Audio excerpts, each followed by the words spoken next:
What up, everybody? Welcome back to another episode of Call to Action Live. This week, we got some interesting topics to talk about, and I'm excited to talk about them with my amazing panel. Starting with to my right, Alex, how are you doing this evening? I'm fan-flippin-tastic. I got my matcha Kit Kat bars. That sounds amazing. Oh, yo, matcha on everything. Yo, right? Matcha latte. Oh Girl, yes. Absolutely. Matcha, love it. All right, and down in the corner from me, we have the one and only PLD. How are you doing tonight, Paul?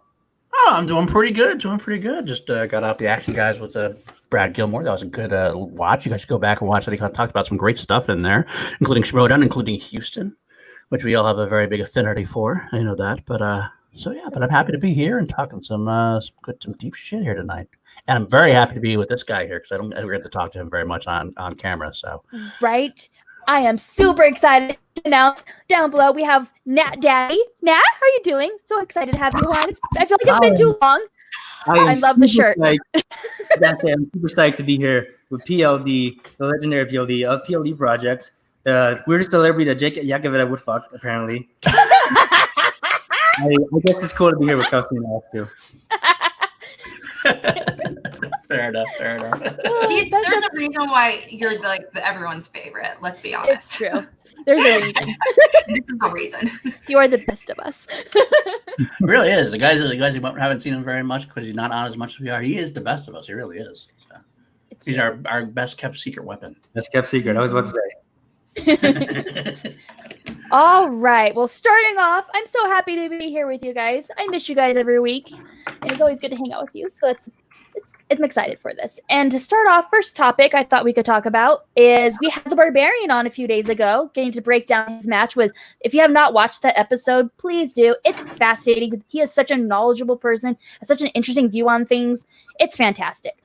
But he brought up some things about the rules changing a little bit with the way years are put on questions, things like that, like the standard.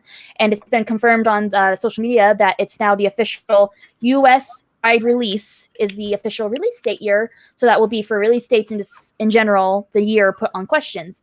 So I wanted to know what your guys' thoughts were on that moving forward. I don't know if I like it. I mean, I understand there needs to be a standard. That's the thing. That's always the place you got to start from. Because if there's not a standard, then you have controversy. Because who knows what's going to go by what. But it seems like the standard it does tend to possibly throw some things for a loop of how you would naturally look at something. Like for something we were talking about this actually before the scene, to something like 1917. It's something like which was released technically in 2020, not wide release in 2020. But everybody else would watch it at 2019 because most of us, especially in the movie sphere, go right away and see things when they first come out. No, it was released in wide release in 2020, but it was released on the festival circus in 2019. Right, but was it also released not even just the festival? I know that in some places, I know it was also in 2019 as well. Because I think I saw it at the end of 2019. Yeah. So that kind of situation was like, especially for us in the movie sphere. Real quick, we have a super chat. Let's throw that in there. Well, not that. Let's get ready to Schmoedown podcast. Oh, hi, Call to Action. Nice to see you. You know we love. Let's get ready to talk Schmoedown podcast. Even when they talk shit about us, we love you. You know that joke. I don't even know. Is that a Farrah? No, Farrah's in the chat already. So it must be either Justin or Shug. We love you guys both. If you guys saw them on the Certain Point of View podcast, they're gonna have some kind of cool crossover. Love both those guys. And of course, we are having some of them on our channel. Technically speaking, if you count Chill tomorrow, but we'll talk about that later on. That is true. Anyway, I'm sorry I tangented off. So whatever else. That's all right. It was a good tangent. I'll accept that tangent. Alex, what are your thoughts? I do think it makes sense. I was very surprised when I heard this. I was like, how is this not a thing already? Like if I search for a movie, if I say Bad Boys, the original Bad Boys, what year was it released in theaters? Paul. Oh God, 1995. Well, I'm gonna find out real quick. I'm gonna say 95. Okay, so that was released in 1995. However, it's great. It's really great. However, Bateman. it actually was a minimal release in 1994. So right. little things like that, where it's just like technically tomato. In some websites, would have different answers. I was just looking at when I was writing down questions earlier today. I noticed there was a handful of movies and Hathaway question movies that if you go to their one page, it kind of lists one answer, and then on another page it lists another, even though they're both on IMDb. So little things like that you gotta be careful of. So now that it's brought to our attention, I'm like, obvious.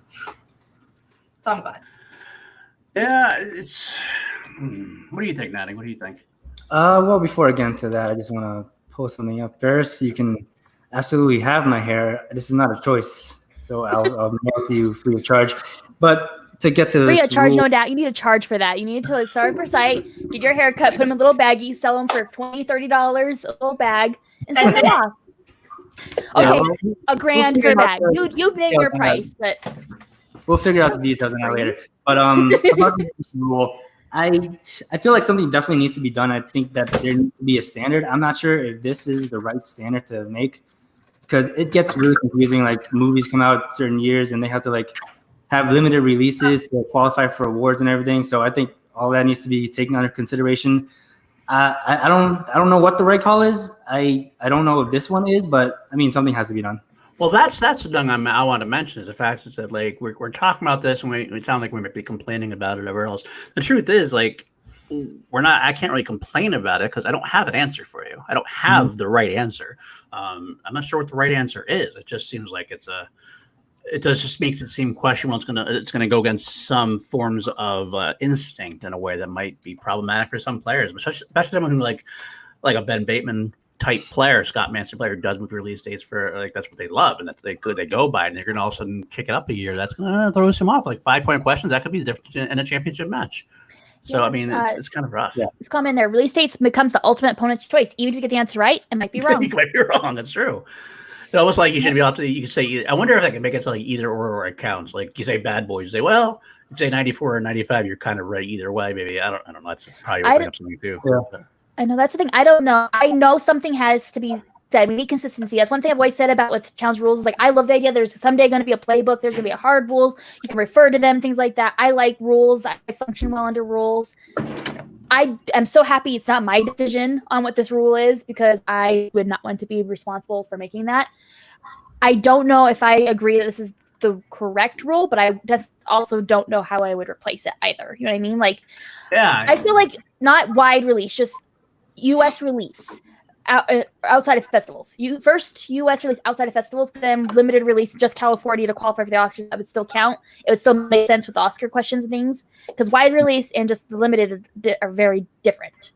Well, that's also the big key right there, the Oscar movies, because obviously, I mean, studios usually put them all out in December just to get them ready for the Oscars, and then wide release them later on. So that's where the biggest discrepancy is always going to be.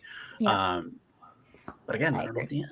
Yeah, I have a hard time putting movies into letterbox lists. Is this a movie that came out in 2017 or 2018? So right. They definitely don't want to be in that position to make that rule. But I do think that something needs to be clear and concise. Because letterboxing is serious shit. So I get it, and I very agree. important. So we should make that a standard as well. Give them letterbox to talk to Christian Harloff and get some kind of standard. I base my entire life around the rules in the Schmoedown. It's going to be that everywhere across the board, that's what my life's going to be. So I guess that's going to affect my letterbox as well. You say that sarcastically, however, I don't. So, sarcastic. Yeah, you say that sarcastically, but I do think there's a lot of discrepancy. Making that judgment. I also think that it really does change. Like the movie, All the Boys Love Mandy Lane. That movie was released wide release, and it wasn't at festivals in 1994. It was in wide release later, 2 years later, and officially hit theaters again a year and a half later, because there was a lot of stuff. So those things, wide release, national release versus theater. Not to mention, there's already enough kind of weirdness going on with between different countries. Obviously, one of my competitors in my faction, his name is Malcolm. He lives down in New Zealand, and for him, it's very different. So I can't really imagine. Obviously, we don't, as that I know, if we don't have any international competitors, but there's a lot of different dates rolling around online, and even if it's on a really great site like IMDb, things can get messed around, and it can be very easy to mix them up. Yep. So I'm not surprised. So I'm glad that we have like an official thing. All right, so. Yeah, I guess if at least you have the official thing, at least then you know what to study in a way. It's just the instinct thing. It's gonna be tough for some people to get through, and I get that. Yep, absolutely. It's gonna be a learning curve. Like we'll adapt. We'll adapt to anything. Players will adapt. It's gonna be interesting to watch it happen. Yeah, I mean the Schmoedown. And like glad I'm not gonna be responsible or involved in that at all. Yeah, the Schmoedown is still a relatively new thing, so there's going to be like speed bumps on the way, and they're going to have to like learn and adapt as they go on. So it's better to figure these things out early. Definitely. He's gonna, even if it is season 7 at this point, we're still gonna. I have a feeling it's gonna keep going so much, like season 10, 12, 13. We're still gonna be figuring out stuff because it's just gonna be a very evolving sport. But it's better for that. At least I'd rather have them evolve and consider what's going on and change things than just like say, fuck it, Exactly. Schmoedown needs growth. Is when, especially as the community grows, as their scope grows, the little skybound things like that, things are going to change. We as fans, we need to adapt. Players will need to adapt. Managers will need to adapt, and it's going to be for the better of the Schmoedown. Like even if it's rough, growing can be hard, but it's for the best of the league. So, 100% agree. 100% agree. So, all right. Any final thoughts on that topic before we move on? Let's move on. All right, moving on to our next topic of discussion. We're going to go kind of briefly into rankings, some recent events happening, and also with the new points, the point system and things like that. What means now that corruption is number 2 in the rankings? They're really number 2? Yeah. I thought they were number 3. What the? Nope. What? I thought they were right below Swag. Oh, I did my mental math wrong, obviously. Oh, wow. Now with IG doing what they're doing. Now that IG tournaments really gave them money, and they're going to be even more because you have Mike. I mean, this is not spoilers now at this point. Mike versus Chance is the finale, is the final there, where that's going to be another points. They could literally be right behind Stock Exchange at this point. So it means coming up, it's kind of going to the next segment a little bit of someone toss now, but this Irwin Roca match is going to be huge for the Stock Exchange, and in addition to corruption because of it. Just saying, literally last or second to last to second. What? That's how the IG tournament. I know it went up that high, especially obviously, they were like down there with him, like by the Droogs, Quirky Mercs there for a bit. Sweet Jesus. It kind of reminds me of our Call to Action Fantasy League where I was number 1 and then the IG tournament happened. Now I'm second to last. A lot of things. It does happen, man. It does happen. I'm in a fantasy league where I went from second to last to second.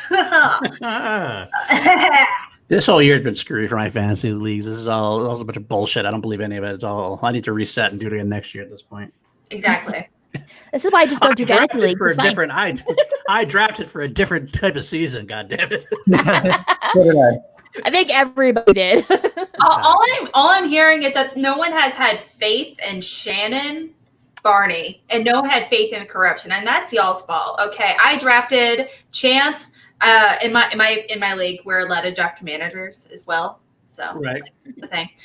So everyone is required to draft a manager. So I have Shannon and Chance and Mike. So that's kind of cool actually drafting a manager. Talking about, I don't getting too far into fantasy leagues. I think we should actually maybe talk about that next year if we have the right. In the league that I don't pay attention to and I have no idea how I'm even doing it, I drafted Dagino. So can't be doing. I was too winning wrong. for last time I checked. I was winning, and then I haven't looked at it since. Can't be doing. And wrong. also. Yeah, okay, I am one of the corruption stands. I own the t-shirt. Who else on this stream owns a corruption t-shirt? I have a Budweiser t-shirt, so that's enough, okay? That's pretty much a corruption t-shirt. I did. It worked out very well. It worked out very well when the toilet paper crisis happened. So I don't have a corruption shirt, but I've supported corruption from the beginning.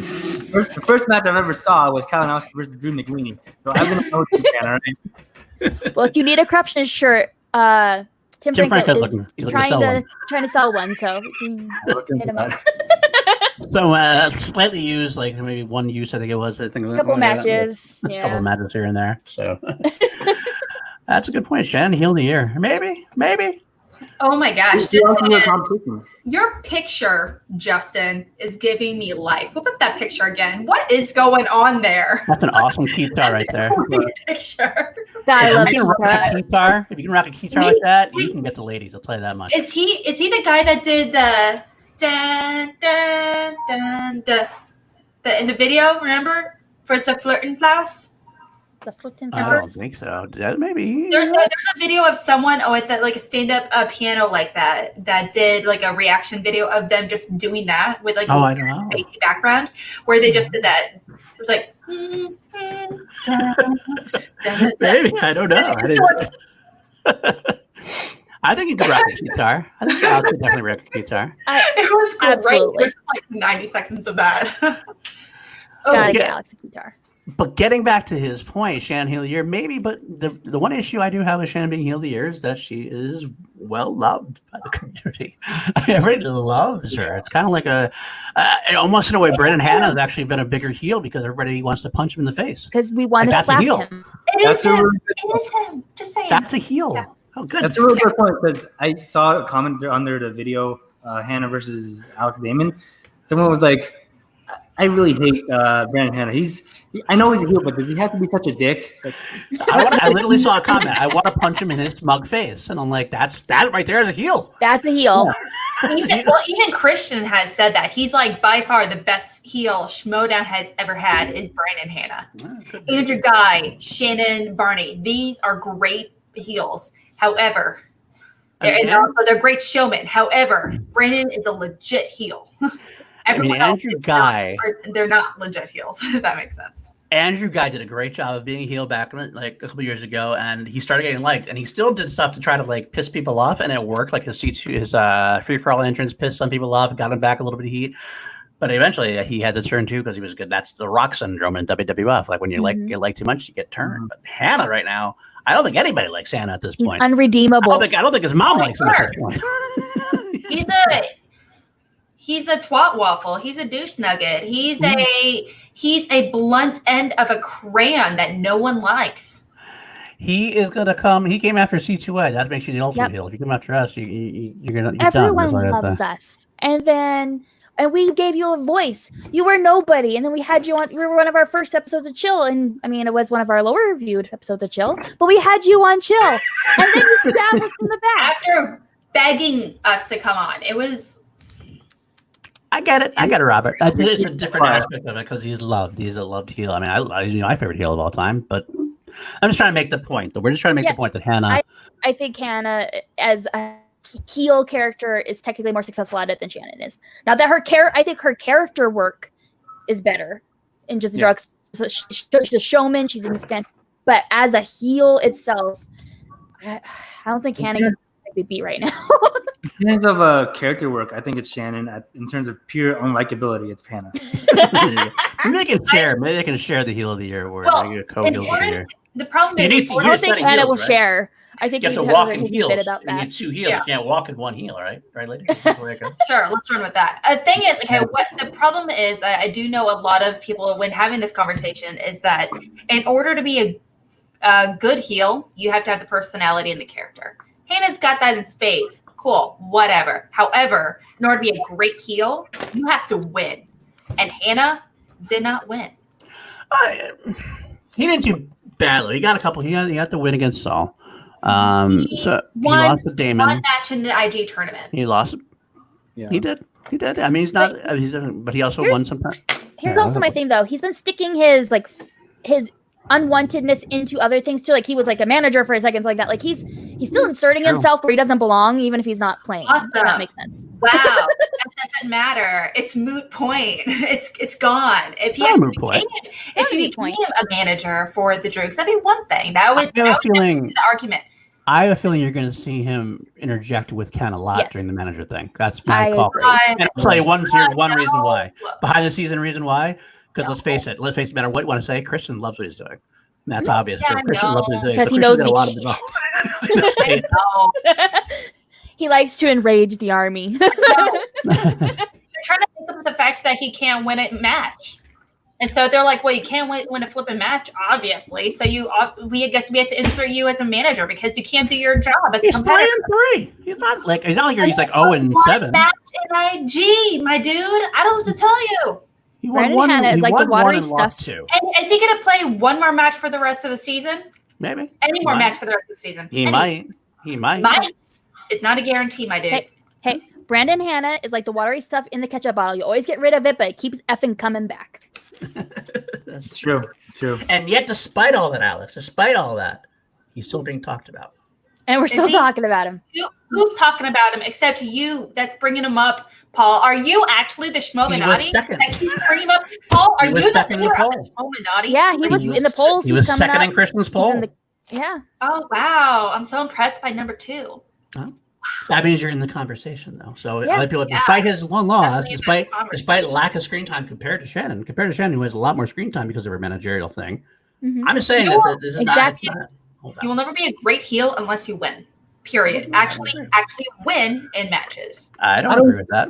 I don't agree with that either because someone who keeps winning. I think a great heel is someone you want to punch in the face, and I definitely want to put a hand in the face. It's someone who sticks around and doesn't go away when everybody wants him to, no matter how many times. You could lose. He could lose every match, but he still makes an appearance and still pisses you off. He's a great heel. Insert himself. Yeah. No. When you do, if you keep making appearances after you keep losing, you're just making a fool of yourself. Which is more heel. That's just as much a heel move. It's still a heel move. There's a difference between a town idiot and a mayor that's an actual movie villain. No, he's not just a town idiot. He's pissing you off. No, he's just a legit town idiot. Where we're just like, what the fuck are you doing? I don't hear people say I want to punch the town idiot in the face. They just want to they just kind of I don't know how you're in, but yeah. Oh, we're like town idiot, whatever. They just kind of like whatever. This guy they legitimately want to punch. They legitimately don't like him. It's more than Shannon. Shannon's getting cheers. Shannon's getting loved.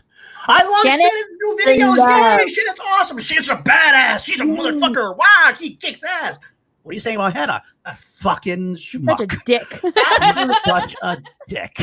No. That's what we get. That's a heel. You need to win. Period. Even Christian says that. He can't just inject himself as a manager and hope. If he were to win as a manager and do that whole thing, that's a very different conversation. How about this? Absolutely. Tad. But also, I would like to point out former too. Commissioner Tad, when Tad was commissioner, he was a heel. Didn't win because he didn't have any. He lied. Tad. Tad Williams, the commissioner. Yeah. The commissioner not a heel. That poor little munchkin man. That poor little munchkin man that was manipulated by McKinney and Mike Konowski. That's what made him a heel. Poor little cleaner. He was a poor little man that was like, can I have some more, Mike? Christian, can I have some more matches? And also back to the you're heel she win. Corruption was not winning for a very long time. That's true. I agree. And if she had continued losing, I would still say she would be an awful heel. And she was still winning heel poll, and she was still winning the polls. Still winning, yeah. Look at the biggest. Oh, you could be a big heel without winning because she wasn't winning. It was still a big heel. You can be a big heel, but doesn't mean you're a good heel. All right. So before Shannon was winning, who was the biggest heel of the year? Before Corruption won the IG run, who was the biggest heel of the year? Hannah. But you said Hannah wasn't a big heel of the year because he wasn't winning.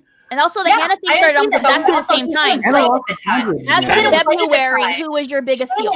Shannon had winning by then. Hannah wasn't playing. But Hannah now. Hannah did. He lost to Chandru in March 2020. And he's done. 0-1. He was 0-1 at that point, and Shannon was 0 whatever. Yeah. So who's your biggest heel? End of March, who was the biggest heel? Oh, Shannon. Who was losing? But she was losing. Oh, sorry. I'm thinking about now. Okay, yeah. Both Hannah and Shannon were losing. Both Hannah and Shannon were both losing. They were both at the bottom, losing at that moment. So who was the biggest heel? You don't need to win to be a big heel. You don't need to be a heel. Look at the best movie villains in history. Look at Darth Vader, lost. Killmonger, lost. Voldemort, lost. What? Did Killmonger lose? Because he died. He died. However, he succeeded in his mission. Did he? No, yes. he didn't. Did he? No, he totally did. His mission is to get, pretty much be like, yo, Wakanda, you need to put yourself out there because Wakanda has all this like dope money and all has this really amazing stuff. It needs to be out there in the world for people like us to succeed. And you're like holding. He wanted to send weapons out everywhere, and that's not what happened. And they ended up being like, "Hey, you can have some of our technology, but that also includes weapons." Yeah, that also happened. Did it? No, villains are supposed to win and lose. You can't have a good villain that loses all the time. That's why Darth Vader is so great because he wins. And Hannah won one and lost one at the tournament, like since the beginning part of the year. Oh wow! So he's 1-1. So he's won some and lost some. I'm so impressed with a competitor that just keeps losing. He just told me he has to win and lose. He won one and lost one. Yeah, he needs to win and he needs to lose. Absolutely. I'm waiting for him to win again. He already won one. He already won one and lost one. Once. And he lost one. Yeah. He's lost twice this year. And whoa! I stand by it. He's a 3-3. He's a weenie. What can I say? He's a weenie, so he's a heel. Well, there's no arguing that. He is a weenie. Like, none of us. We're not saying he's not that. We all know he's a weenie. That's why he's the heel. That's why he should be in talks for heel of the year, because that's part of what it is. I've talked with this to numerous people that have all been on the same. Is he a great personality? Absolutely. Is he getting all the conversation? Yes. However, you need to succeed beyond just one match. You have to be in a conversation, not just because of that. You need to be in the conversation because of your record as well. And Shannon, she was losing at the very beginning. And yes, like you said, she was losing at the beginning and now she's coming back. I think honestly that makes her a better heel than we give her credit for. And because she stayed consistent through that. Hannah also has been consistent with her personality, with her promos, not with her record. I do want to clarify. Since he turned heel, he's been consistent. Yeah, absolutely. He also he just doesn't win at all. He did. He won one match. Since he's gone heel, he is 1-1. He's always been a heel. No, he was not a heel. No, he's not. He was introduced as he was No, he went back and forth. He's not a heel. If you're hold on. He was a heel into the family, but this year when he went to the Den, he was a hero. Because the Den is not. The Den is more of a face team, more a face team, except for Ben Goddard. Except for Ben, and actually that's not true. The Den kind of to Ben. He was acting like a face. Brandon Hannah was acting like a face until the trade to the Burning Drukes. See, that's where you lost me. I think he was always a heel. I don't think he was a heel, though. I feel he was a tweener at best. He had the character switch how when he got the trade. How would he have ever been a tweener? He literally... If that's not heel behavior... You're telling me, though. You're telling me there was no difference. He's technically a face. You're telling me there was no difference between Brandon Hannah... He's low-key a heel. Whoa. He's a tweener. Answer me that. Seriously. You're saying there's no difference in Hannah's character between his match against Chandru and when he got traded to the Burning Druke. You say there's no difference in his character.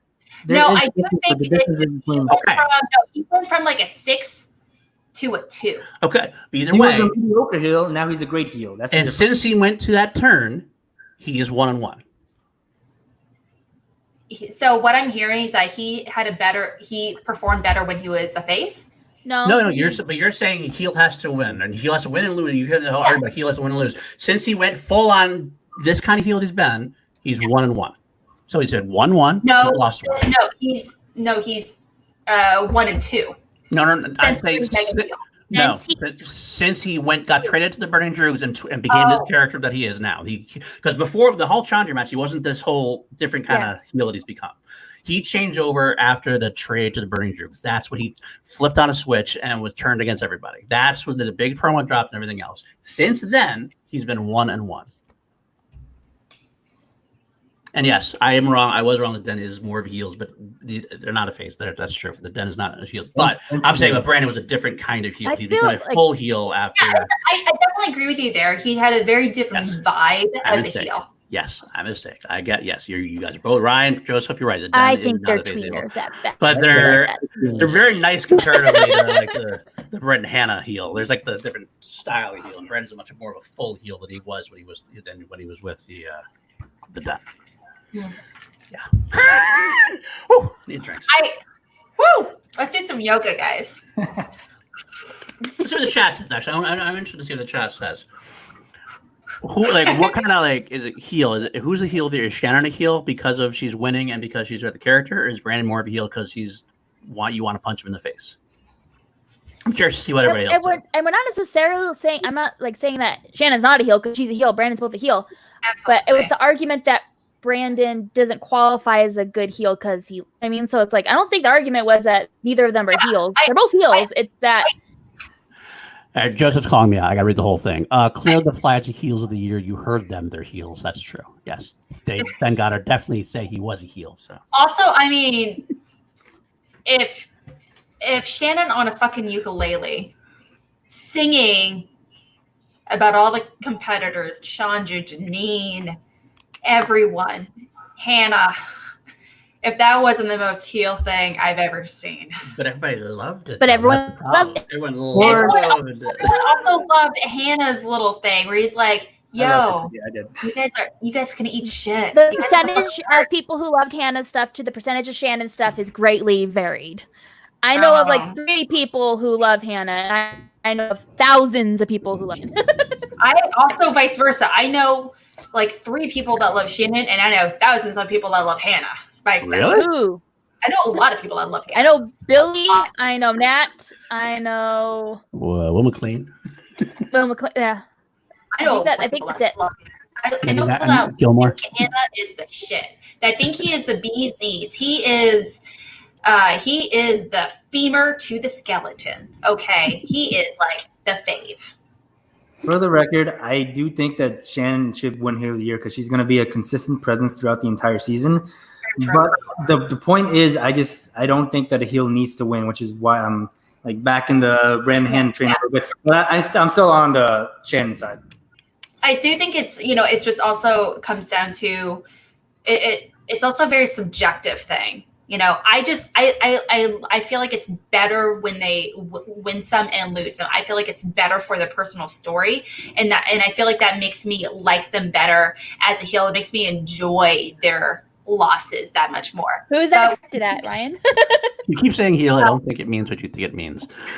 Yeah, I mean, that's just me though. I do completely understand, that other, like, the idea that you don't even technically have to play or let alone win in order to be a good or great heel. I think it just comes down to a matter of like what you appreciate about them more. Who do you love more? Ben or Andrew?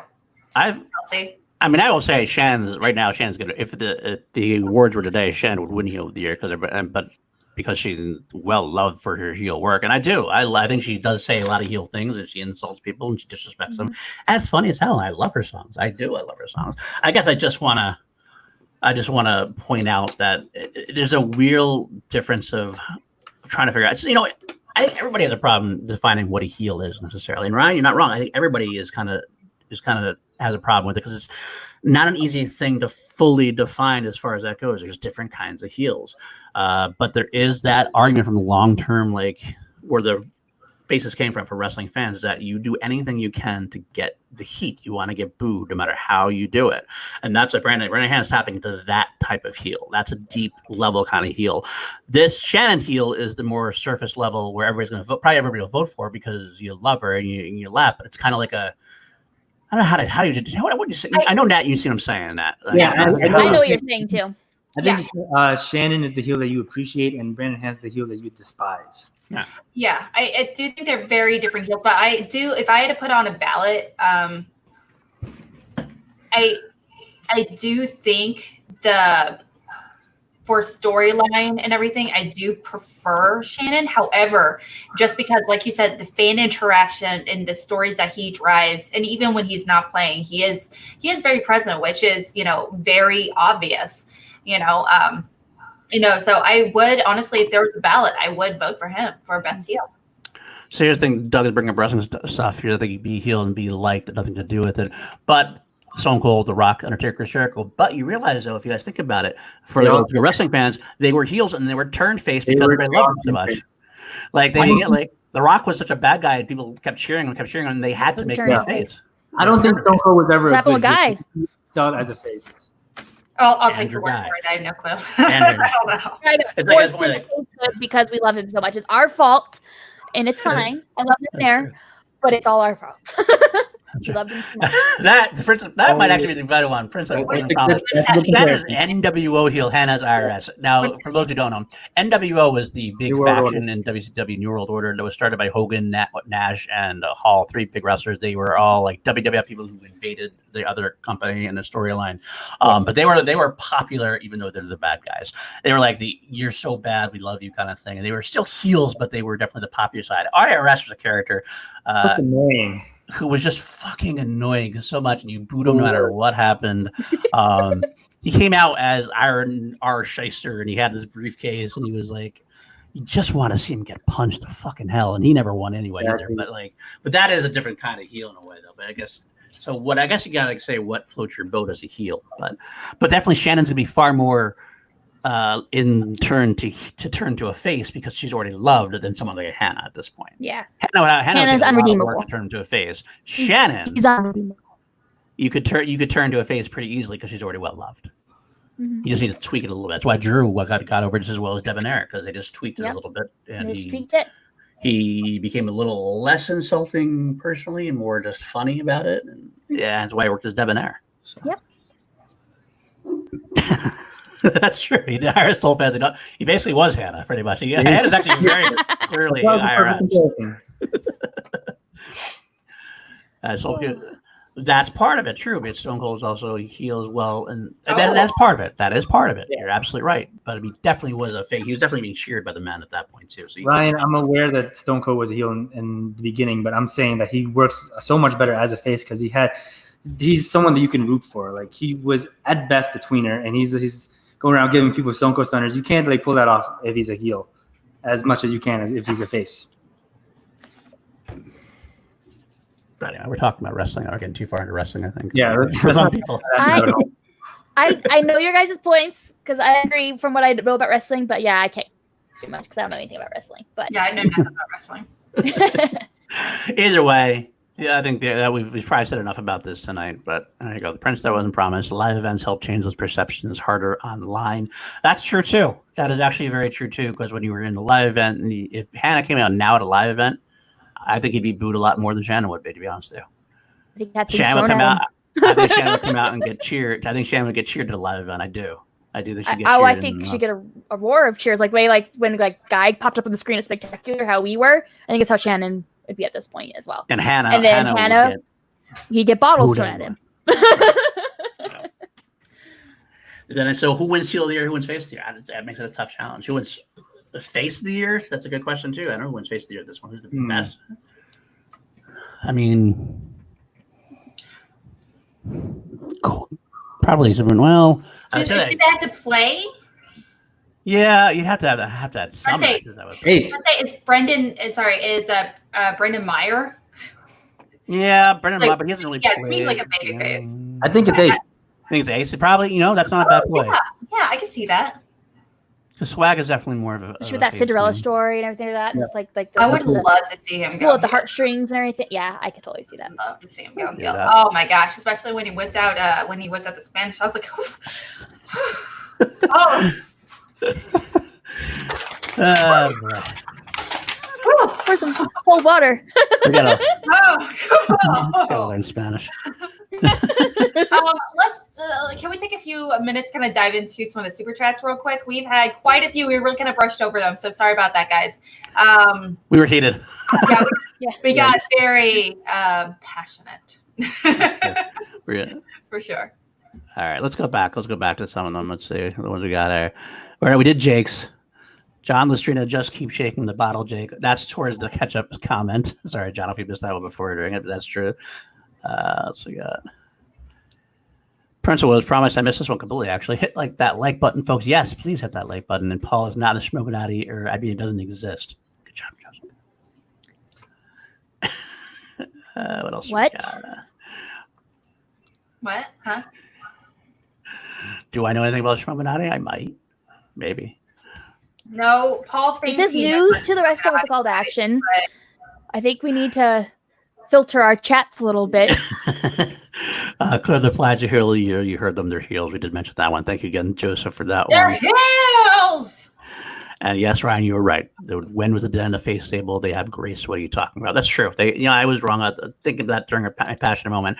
It's just that they're not as hated or they're not as angry about it. So it seems to come off as more tweeners to me. But you are right, especially with Grace. I think it's like that. I think it's that Kate comes off more of a tweener than Grace does. That's part of the reason why I started thinking that way, because Kate doesn't come off too heelish to a degree.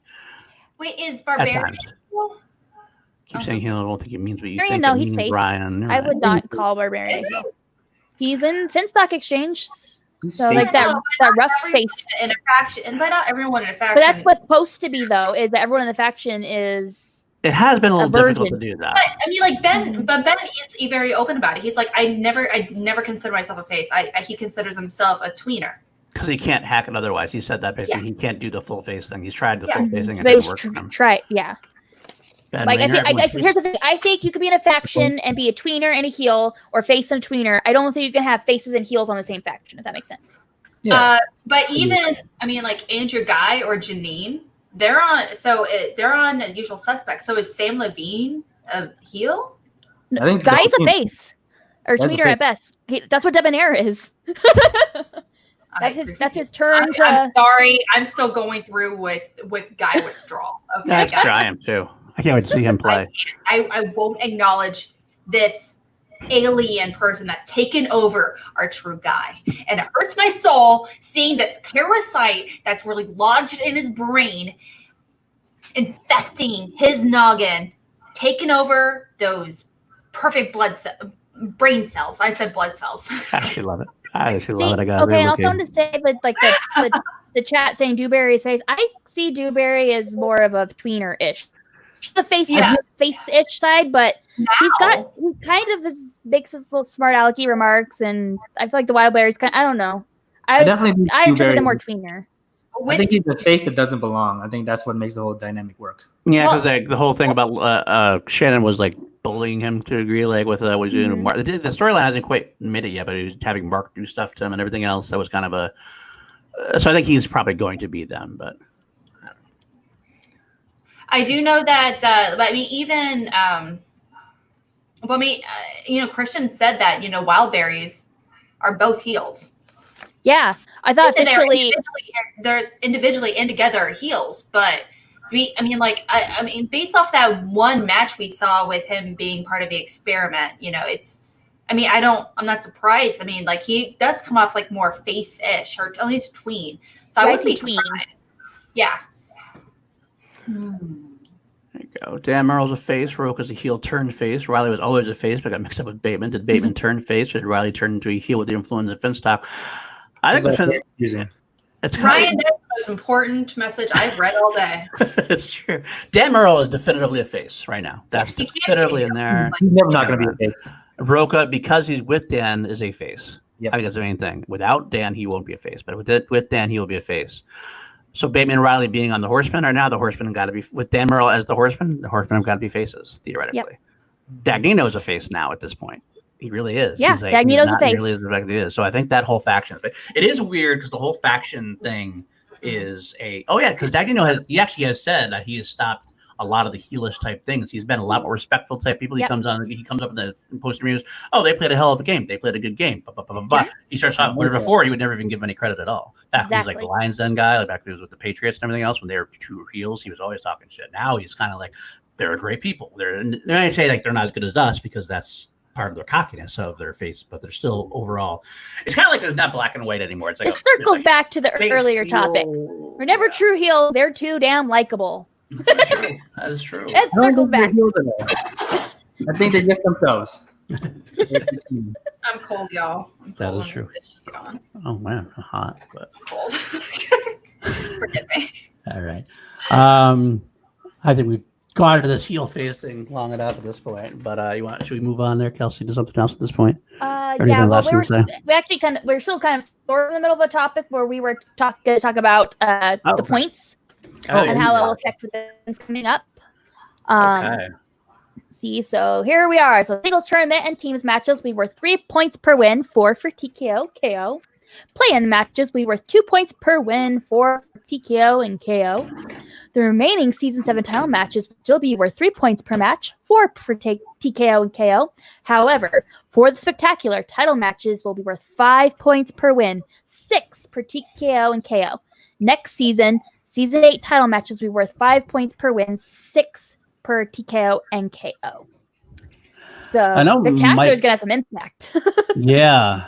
I know Mike was upset because it seemed like they were changing in the middle of the season, but Christian was quick to hop on and say that wasn't true.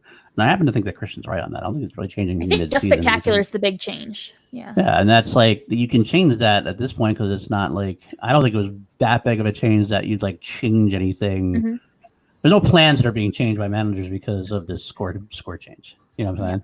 So I mean, without that, it doesn't seem to be kind of like a, okay, that's cool. Mm-hmm. Good to know. And it's probably for the best. It's probably for the best. So. Yep. And I like the official clarification too, because I feel like when it first got announced points, I got so confused I just stopped paying attention. So I didn't really know what the points were worth.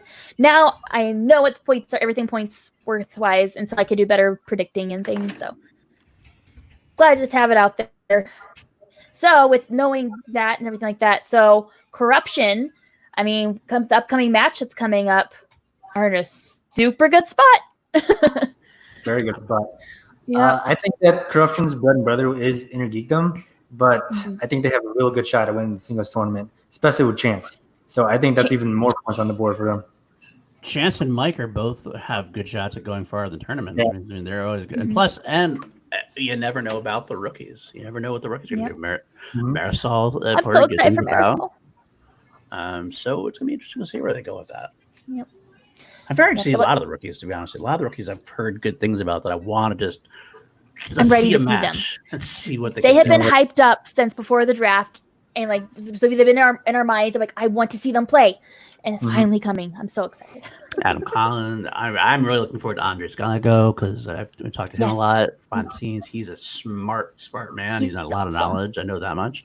Of course, who knows about whether or not they can play. There's also the knowledge versus can they play the game, and that's you're not gonna know until you see it. We'll see when we play exactly. But anyway, so I think the change is fine. I like the change.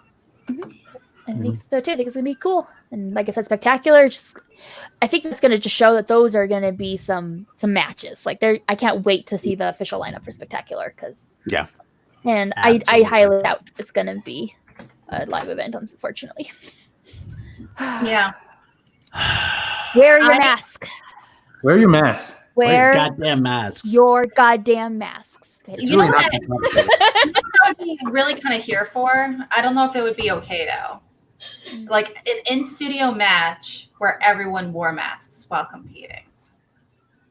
No? Here's where I feel. I could see that happening at the very, very end of the pandemic. Like the first maybe studio match where people are a little like hesitant to like and they're like, well, what if we do masks and social? Okay. And then but then that's the end of the pandemic. So like 10 years. I see problems. Yeah. I see big problems. I mean, Christian can't even hear doing a lot of saying like Teridium. I didn't say it would be successful. I said they're going to try it. I can't even hear half the things anyway at this point sometimes. So I think that'd be a problem when it comes to putting a mask on, then trying to have them say answers. Say that answer again. I do know that just the having matches in studios also not only affects like the psychology of a competitor and everything, but you're more likely to act on your challenges.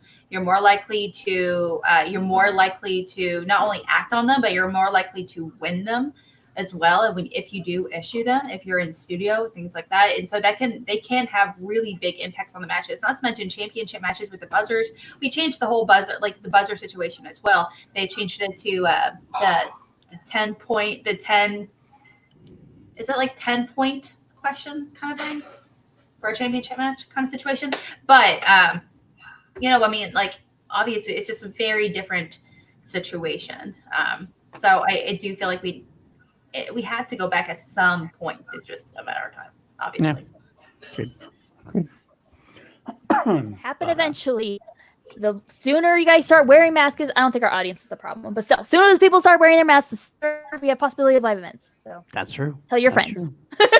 And I will also, when the time comes, I will also be wearing a mask during those live events. I'm At this point, like even when this is all over, I feel like masks will become fashion. So I think some people just continue to wear them. Yeah, not kidding. Call to action mask at T Public. Yeah, get your call to action mask at T No, Public. I need to get one. I know what to do. So. I wear my Harley Quinn mask, so I'm good. All right. Any final thoughts on points before we start kind of speculating on upcoming matches?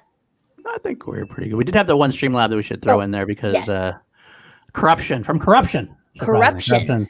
Saying that I agree with Alex Mack that a heel needs to win or have the threat of winning in the future. I think it's supposed to mean threat of winning in the future to build heat, or they eventually become a joke. I understand the comment. I don't know if I necessarily agree, but I do also would throw that Brandon Hanna. I still, after his one win and his one loss, I think he does is still a threat in the IG tournament because it's not like he got blown out. He beat Saul well and he lost to Hanna or lost to Damon on a thing. So he's going to be competitive. But if anyone deserves to have a match after this that didn't get to the finals, it would be the Barbarian, considering the mishaps. Mm-hmm. I gotta say, I have a hot take. I'm gonna say right now, but I think that after watching Damon Kalinowski, I think Hanna deserves more match than Damon does. To be honest, so I think Hanna lost to Damon, but it was more of a fluke. Whereas Damon seemed to be more, at least at this point, not quite as ready for IG, generally speaking. I think he's gonna be there. He's gonna get there eventually. But that's my own hot take at this point. I think Alex Damon is like Michael Jordan going into baseball. It's not like he's bad at baseball, but he's a champion in the NBA, and you're not going to win a World Series your first go around. Right, yeah. And exactly the true word. I think if I had to rank, even though Damon beat Hanna, I would still rank Hanna above him as a better IG player overall.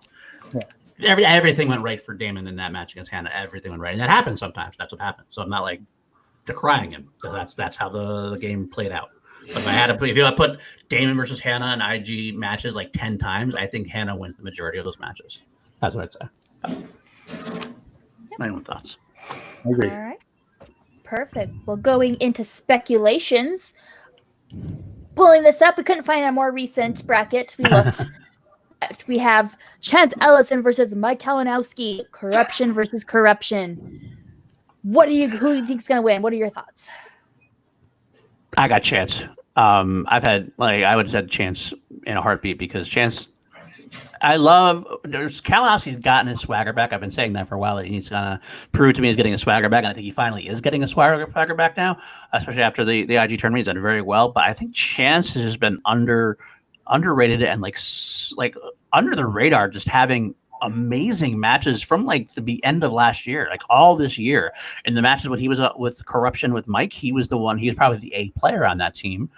And the IG tournament proved he takes out Parker, he takes out Barbarian, he takes out, he just seems like he's having these great matches and still isn't quite heralded.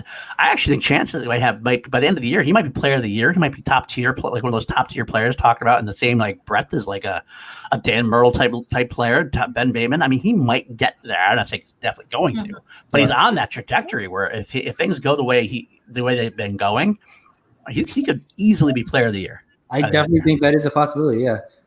For me, I think this is kind of a toss-up, like same with the Star Wars matches. Like it can go either way. I will give the slight edge to Mike just because he has that 5-round experience.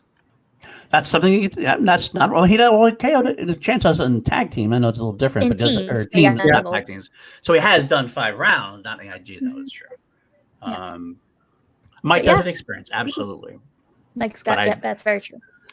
I'm not counting Mike out. I'll say that too. I'm not counting Mike out. I'm just saying. But I would have 100% given the leg up to Mike. However, when he went against Damon, he said something at the very end where he talked about, every Jedi master, has a Padawan their teaching, their mentoring essentially.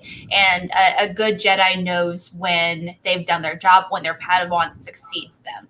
And I'm kind of curious, just based on that kind of conversation, it almost felt like he's saying, I'm really focusing on mentoring and tutoring him to succeed rather than focusing on myself.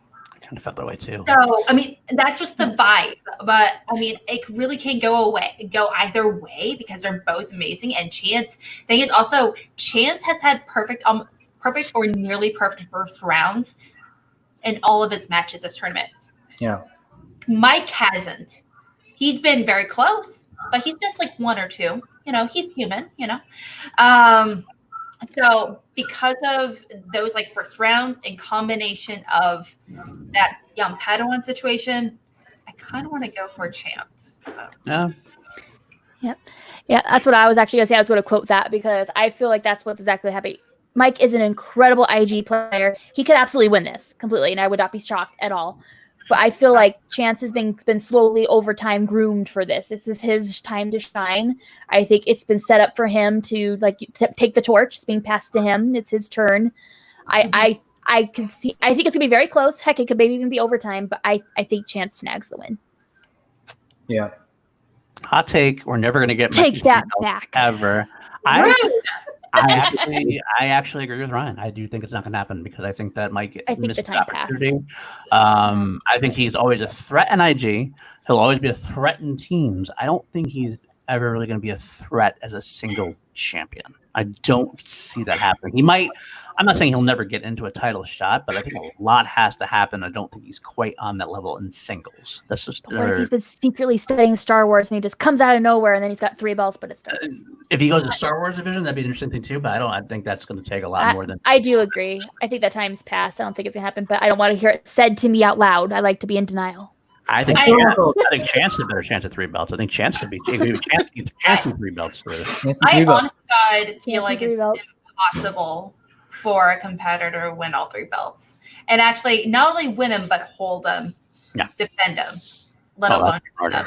I feel like it's almost impossible. 2 belts, obviously, yes. 3, it's just it's so difficult for an IG competitor to succeed in teams, let alone singles. The fact that we had the Mikey 3 belt situation last year is nuts to me. But I feel like it's honestly, I don't think we'll ever see it in Schmoedown unless someone decides to make it their job. It's their career to study. I honestly could see Chance doing it if the trajectory continues. I could see him being a legitimate threat. Not saying it will happen, but he's probably the closest I could think to a legitimate threat at this point. Unless it all depends on a couple of things. Of course, Dan Murrell, if he ever does enter the IG and ever decides to commit to it. Roca? Chance. No. I'm sorry. Roca. Star Wars belt? No chance. Roca has no chance at the Star Wars belt. Whatever his bluster is right now, Roca has no chance at the Star Wars belt. Look at Alex being all loyal to her co-host. That's fine. When Amanda's talented, he's had singles, he's had a teams, he's hungry for it again. And he's been vocal about how he's been eager to get into Star Wars. Obviously, it didn't happen this year, but... Well, we also talked about Smetz, too. And Smetz beat his ass in Star Wars every time they played, he said. Yeah, also Smetz beat Dan Murrell. That we're not going to really compare them, are we? Well, we're talking Star Wars. Smetz isn't even in the Star Wars league yet, and Smetz was a good butt. So I just think Roca has a good chance of being a singles guy. I think Roca is a lot hungrier than he's been in a long time. I would not be surprised to see Roca make a good run every year. I would not be surprised to get Roca be a team. Roca's a team champion, obviously, with Dan. That's always going to be a threat. I just don't see him making a successful jump over to any other league at this point. I just don't see it happening. He'd have to prove a lot to me. And I'll throw it face. I have no problem throwing it to his face. It's not meant to be disrespectful at all to John Roca and to his studying habits and everything else. I just think it's a different beast that I don't think he will. Star Wars is such a different beast. And I just don't think he'll be able to hack that kind of level at that point, to be honest with you. Yeah, we are a long way from Bateman, but I think Alex Damon lives and breathes Star Wars, and you need to live and breathe Star Wars to beat him. So it's a huge commitment that I don't see him making. And if he committed to it, he would not be able to hang in the singles, and at that point, I don't think that's the problem. All his attention would be I see your point, and I kind of agree too. So. All good luck. right. I mean, if he does, good luck to him. But at the end of the day, guys, we just got to remember, Roca just really wants Damon's ass. He does. He really does. I think. He really, really does. It's touching.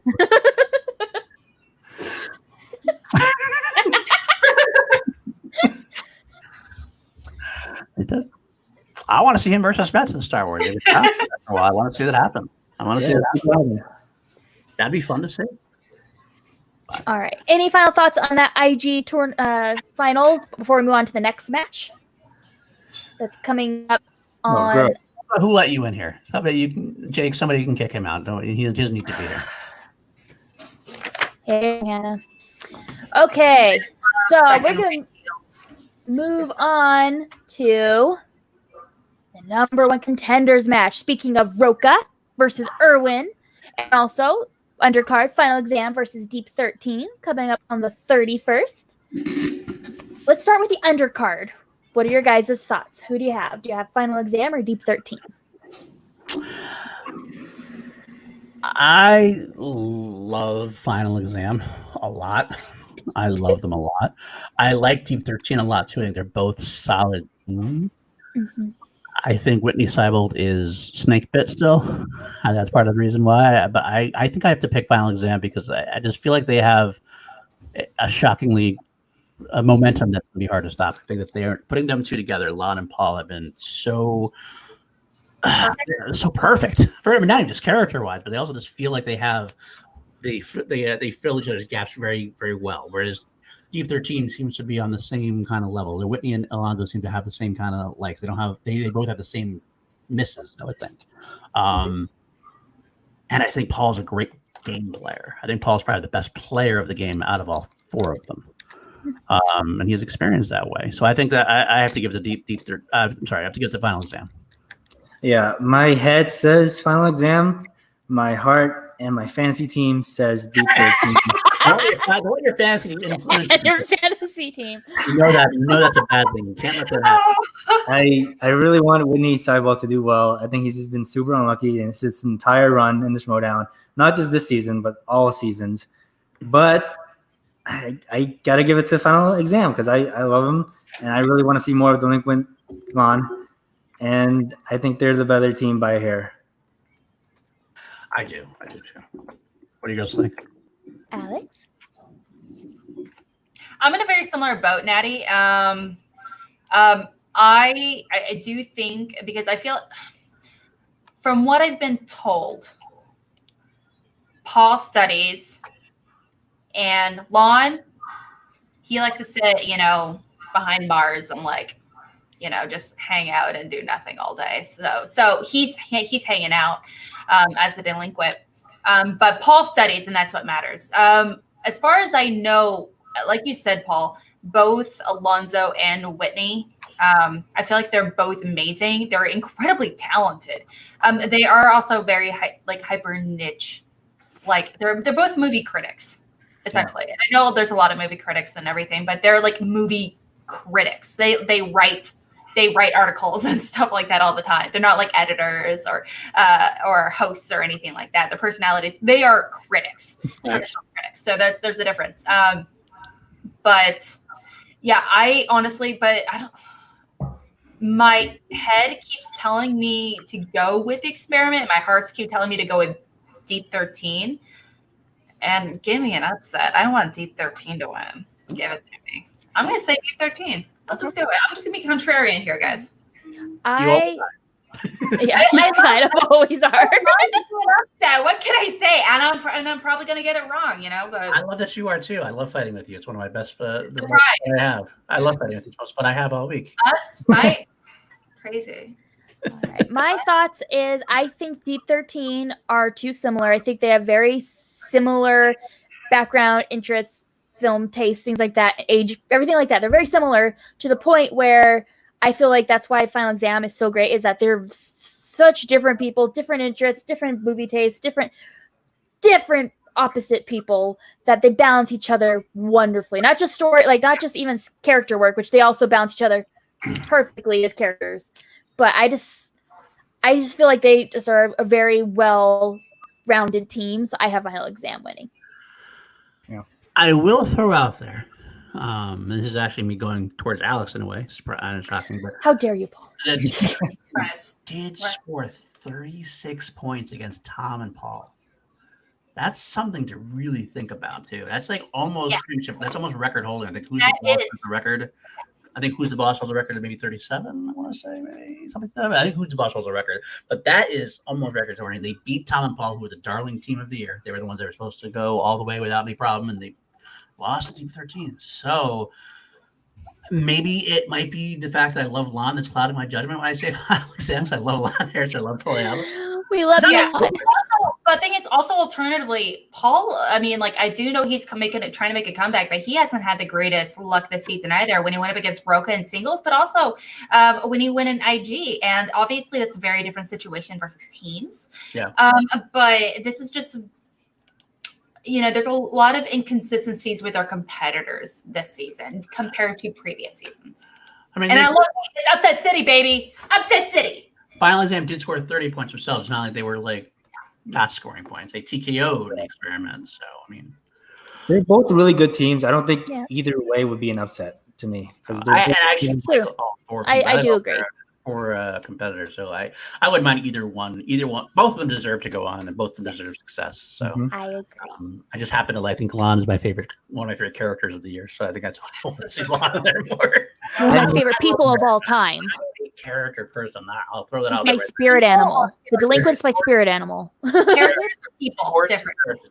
There's sport and the sport aspect of this game, which has definitely been more. It's been more of a sports oriented thing this year with the draft and with COVID. COVID's kind of cut down, obviously, on the character aspects that we can do. It's still there, but not nearly as much as the cutscenes as a live events would do.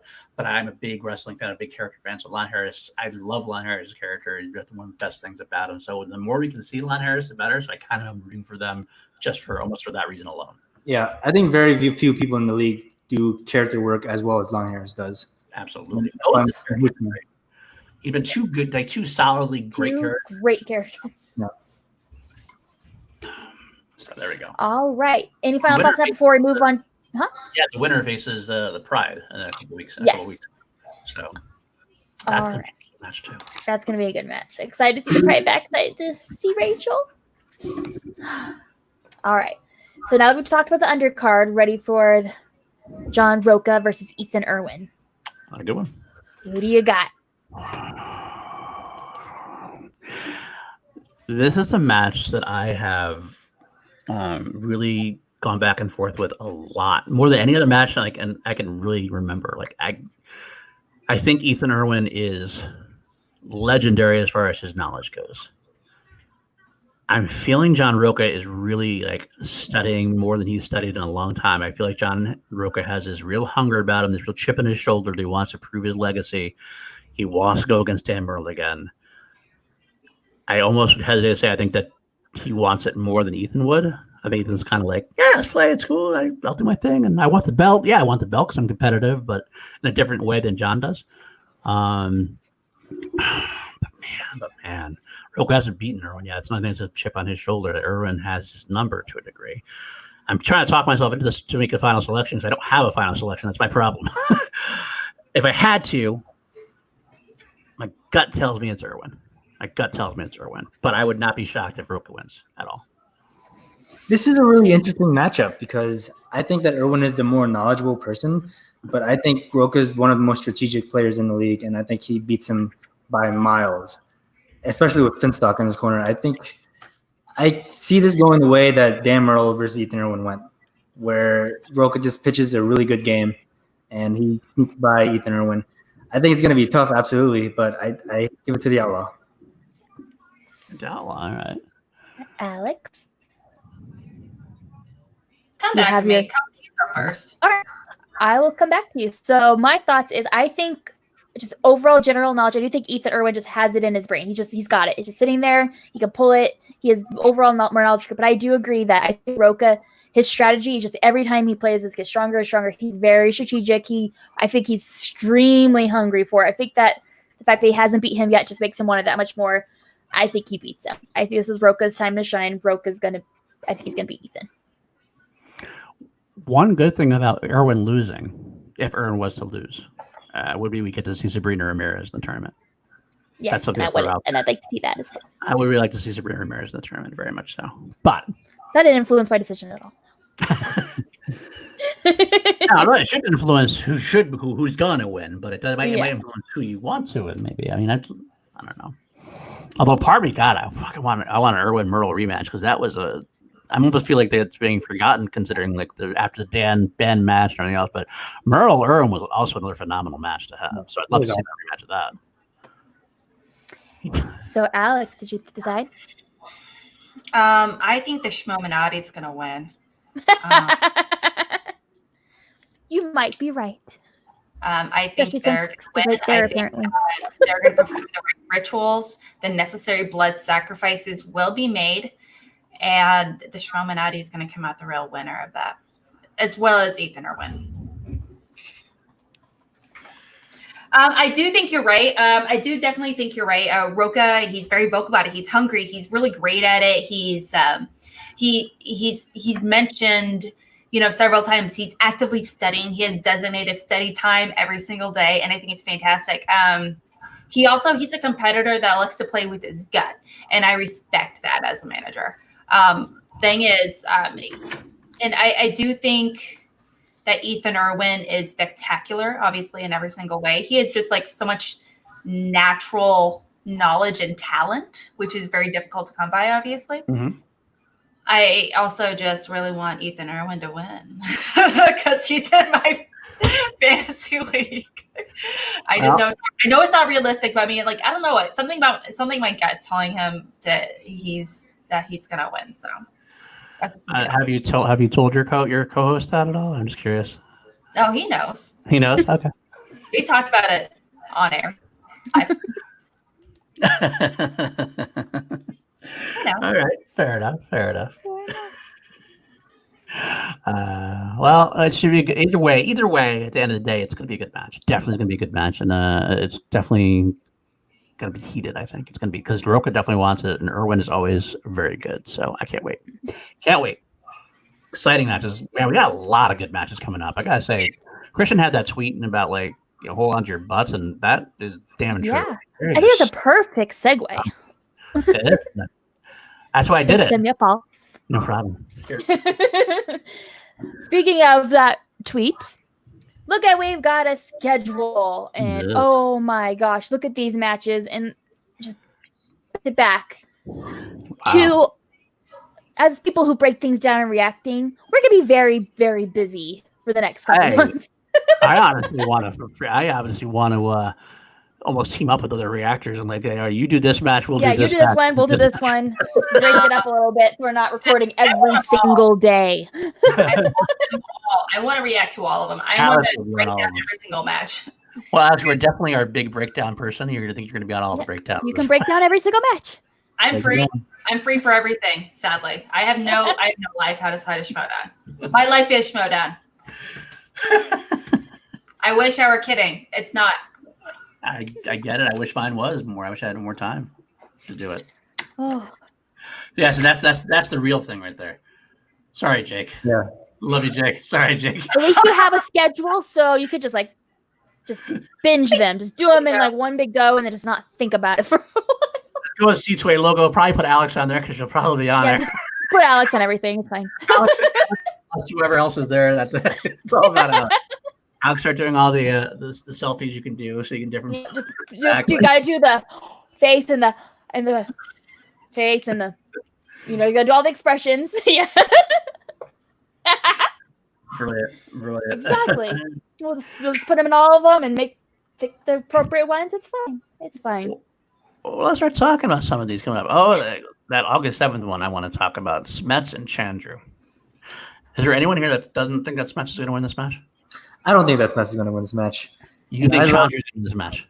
I love Smetz, but Chandru has gotten better every time he's competed, especially after the losses. And I know how much he studies. I know how much work he puts in. I wouldn't be surprised if Chandru won. I would not be surprised if whoever wins. I have no clue. I don't. Wow. I thought this was kind of cut and dry. I think Smetz is going to defend it hardcore. I don't think there's going to be even a chance in hell that Chandru wins. I don't think there's a chance in hell. I think Chandru is an extremely strong player. He is fantastic. Oh, wait, for the first time in a long time. Kevin's scary. For the first time in a long time. First time in a long, long time, I'm reuniting with Brandon Hanna for 2 seconds.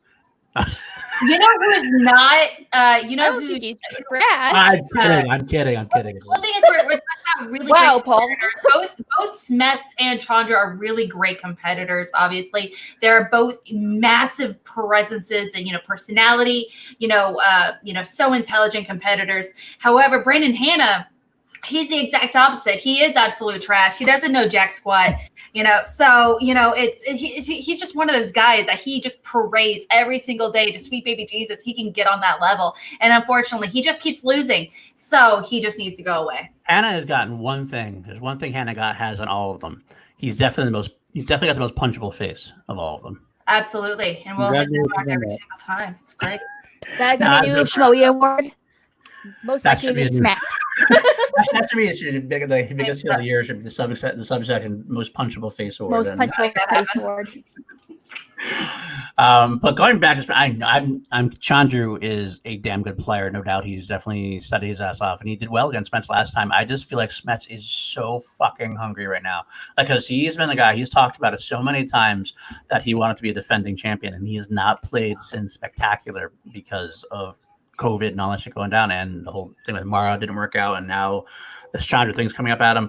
He wants nothing more than to defend this belt. Like, he is so caught up in defending this belt that I think this would be like apocalypse to him if he does not defend this belt. I have not seen anybody want to defend a belt more in the history of the Schmoedown, and that's talking about some of the big people in there. I'm just having talked to a few times. I can't see Smetz losing this. I think Smetz he'll die trying. He will die in the ring if he's losing. I think that's what. So with Chandru, you don't think Chandru is going to die trying? Not comparatively for Smetz. I really don't get me wrong. I love Smetz, and I want him to be a dominant champion. I am just sick and tired of people discounting Chandru. People are just like saying that Smetz is going to wipe the floor with him. He's not going to wipe the floor with him. Chandru is a top-tier competitor who can, on any day, beat Smetz. Any given day. Woo! Oh, Nat. What's up, my dude? Want to hang out? You want to hang out after this? I mean, chest pain. City, I am so here for. I'll hang out with you, Paul. It's fine. Nadia and I, we're going to go have a good time. We're going to go hang out with Lawns, the delinquent. The reason why you're going there, you're going to Upset City because you guys are going to be so upset after the match is over. That's why. Okay, so, and not to mention, Ace would be part of Upset City with us, so. Until he faces Damon. I do think Ace could actually possibly beat Damon, so I'm not with you on that boat, Paul. Kelsey's going over to our party. I've abandoned you, Paul. Okay, I'm on your team, right? Let's go. That's perfectly fine. Dylan right there. Dylan seems right calling out. What was it there? Well, calling you out there. Hacking the Asian players. I didn't think he was going to win, so, I mean. That's the next AAA segment. Yeah, exactly. The next episode. I have every faith in Smetz. I do want to clarify, Ryan. I have every faith in Smetz. However, I do also have faith in Chandru. They both have played tremendously well. Chandru, the difference is that they both had minor fuck ups, and that's totally normal. They're human, but they lost on something so small. Smetz, he lost against Mike Kalinowski on this blip of a moment. Don't tell Peter. Versus Chandru, he knew the answer, but he got like a mispronunciation. And it's obviously a little bit different considering also he's Indian, so his accent's a little bit different as well. So I feel like they're both incredibly comparable. We just can't just make the assumption that Smetz is going to walk away the winner. All right, who wins then? Point blank, who wins? Chandru. You say Chandru. Alex, you say Chandru. I'm going to say Chandru. I love Upset City. See, I feel like Chandru could, but I think Kevin's got it. I just think I agree with Paul 100% that he is so hungry to defend, and I think he's just been, with the pandemic, I think he's just, maybe his studying is not the same, has even been on overdrive, just because he wants to be able to say, I defended. He wants to destroy Chandru. He doesn't want to beat Chandru. He wants to destroy him. That guy. This is something I can't see him losing in any way. I can't do it. And I should say, I will again say, I don't think Chandru's a bad player. I think Chandru's a good player. I think he's a top tier player in Geekdom. Then there's Kevin Smetz at this point. Awesome! Wow. Awesome! Wow. Awesome. Okay. All right, should we go to the next? The Pride versus the winner of that undercard. Well, I think it depends on who it is to me. based on both though. If final exam wins, If final exam win, I don't know. I feel like I don't know. Well, I'll say final exam. Actually, I mind about it being depends. I think I love the Pride. I love Rachel, but both of those teams are pretty hardcore. So I think whoever wins that other match wins that match. Okay. That makes sense. okay. I hate to say it. I think the Pride loses no matter who they face. Yeah. Probably loses either way. Yeah. What do you think, Alex? I think the Pride's got it. I think Pride's going to be no matter who wins, they're going to beat either team. Yes. Okay. Interesting. I say that based on strategy specifically. I feel like the Pride, I feel like they're superior strategic competitors, both of them, personally. I would agree that they are probably better strategic than Deep 13. Definitively, I'll agree with that. Yeah. Final exam, I think Polyam is a lot more strategic than people give him credit for. I know, Yeah, but that's just one half of the team. Yeah, but you only need one half to be strategic if you're playing because if you're having a team, like if you talk the strategy, Paul will take over the strategy. So I think he's just as much a strategic. He's as strategic as both of them are at this point. If you have one team person that's strategic, like Ben Bateman was strategic with team action, you didn't need that, and you got to be strategic. Not that that's the case because actually they were both strategic, but Yeah. but you That's don't have to. say there. That's a bad example.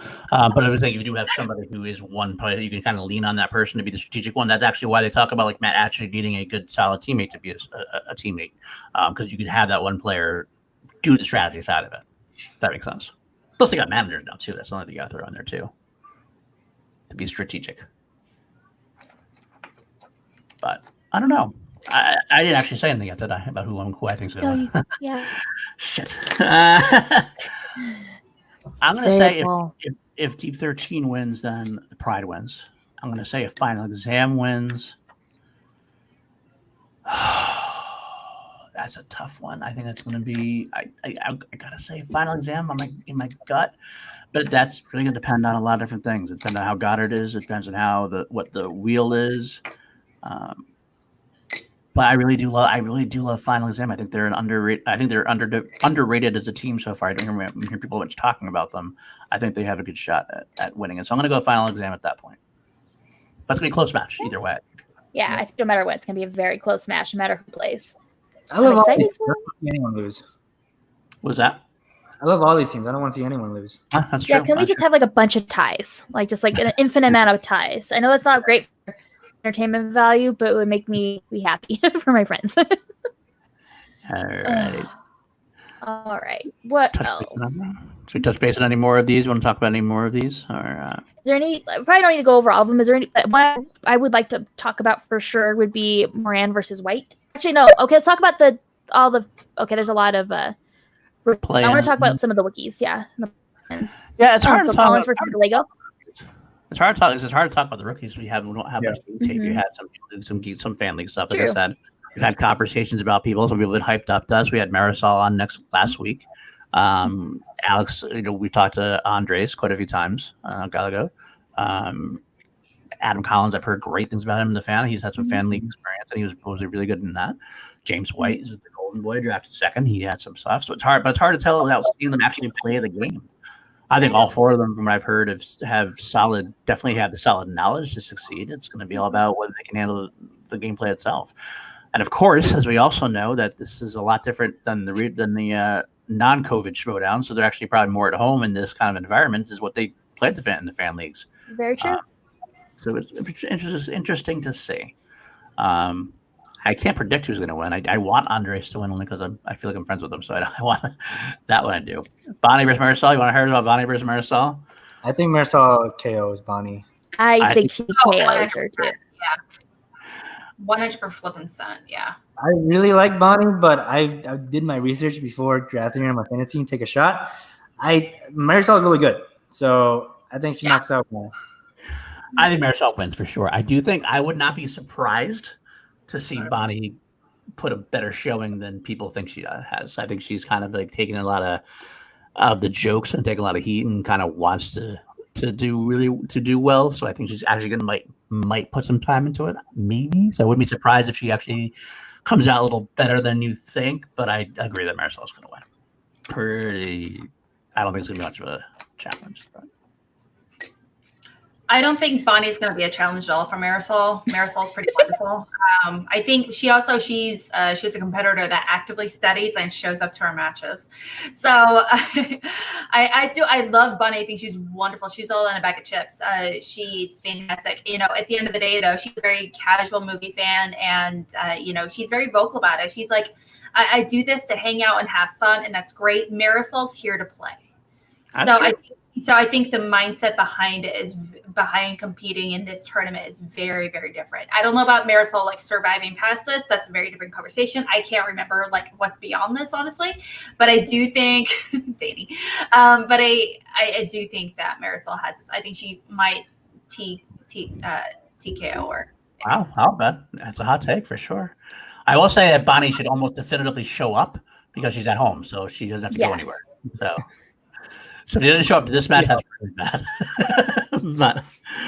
but I think we all four of us will agree that Marisol will win by 4. What else is on that coming up? Anything else we should talk about? Oh God, yeah. So Merle, we can speculate about that a little bit. I think Merle versus Roca or Irwin. Oh, see that one. I see it very much as it. No matter who plays, I think it'd be anyone. I think it's just going to depend on how challenges go and how questions are worded and things like that, because they are all top-notch players. I mean, maybe a little bit in favor of Dan, but, It's hard not to ever favor Dan in any situation. I mean, it's hard not to. He's right. The reason why he's considered the greatest of all time, because he's Dan Merle. Mm-hmm. But he's also not unbeatable, as we know as well. So I think Kelsey, you're hitting the nail on the head. It's going to depend on the match goes. I do think that I don't know why. I think that Irwin has a better. I think if Irwin faces Merle, then Irwin has a better chance than Roca does for some reason. I just feel like Roca will not beat Merle. Roca could beat Irwin. I just don't think Roca's going to beat Merle for some reason. That's just kind of a gut opinion. I have a hard time. I want to see how Roca and Irwin goes before I really say any further about Roca and Merle, but. Yeah, I think this would go either way, either 3 ways. But I feel like Merle has the best probability of winning because he is the singles GOAT. I think he has the best shot of winning. But I wouldn't be surprised if Roca beat him. I wouldn't be surprised if Ethan Irwin gets ahead of him. So it's really a toss-up at this point. And that's very true. Dan has to get the belt warm for when Drew beats Ben, and then Drew goes to face for Dan and Merle Ghai too, and Ghai wins. That's the Schmoedown. Schmoedown. It is a Schmoedown. No, it's not Paul. Paul's weird. I am. You're right. You're not wrong, Alex. You're not wrong. He has too many wrong opinions to be the leader of the Schmoedown. Whoa. You're saying I have the wrong opinions? That's what you're saying? I have the wrong opinions? I'm just gonna leave that with a little team. No, I'm just kidding. I honestly, who knows? Honestly, at the same time, the Schmoedown might just actually be, the Action Army. The Action Army is what corrupted, Andrew Ghai by extension, and once he comes back to his core and who he really is as a heel, as a real reigning champion, then Schmoedown will reveal themselves. So you're not a big fan of Drew being a little crazy in the from backstage? I think he needs to have a firm talking to, and he'll be fine. Don't you, Andrew Ghai? I love that background. I love that backstage. I was all into that backstage. Michael, you're dripping on yourself. All right, what else we got here? Anything else? We have 3 other schedules. We talk about that. Anything else in the first round? We're going to touch base with Preston the Zipper. That should be a fun match. Yeah, we have that team's title match that looks pretty good right there. Another Founding Fathers versus Corruption.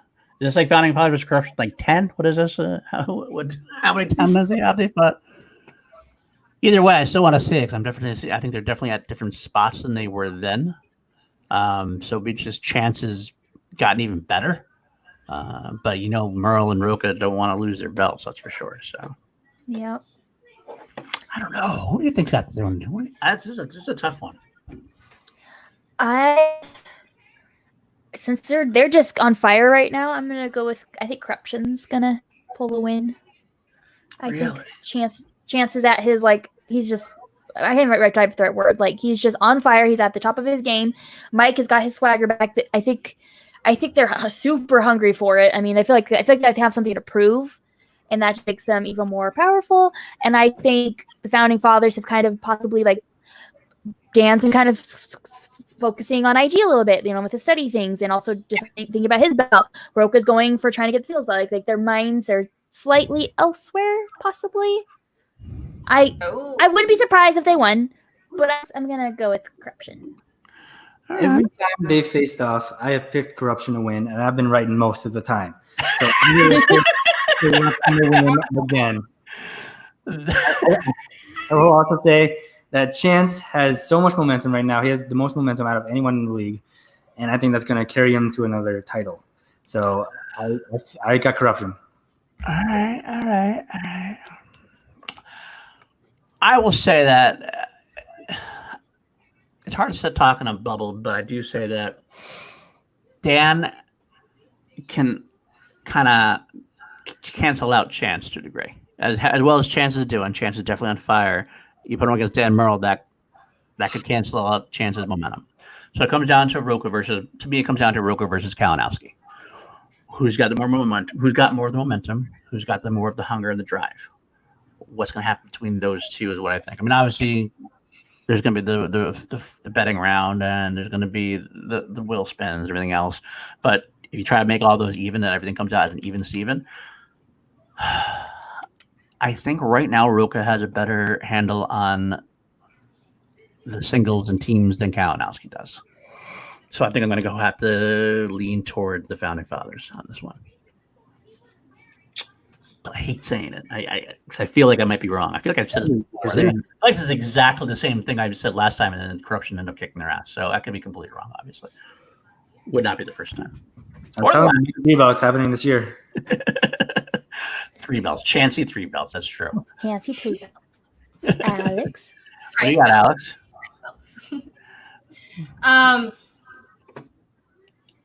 I'm really loving this situation Corruption has been going on, and not to say that founding fathers haven't been fantastic, because they are obviously to both singles and teams teams champions. It's crazy. I do think the active aggression and vocal hunger Corruption has had, and not to mention just how well Mike and Chance have worked together as a team combating the IG tournament. I think that's going to be reflected in the other tournaments as well. So I wouldn't be surprised. I would actually prefer it, honestly, if Corruption came out winning. And that's going to be freaking huge just for the standing. The standings, though, that's what they're going to be for. They're not just fighting for the belt at that point. They're fighting for standings at this point. I know. It's steamy.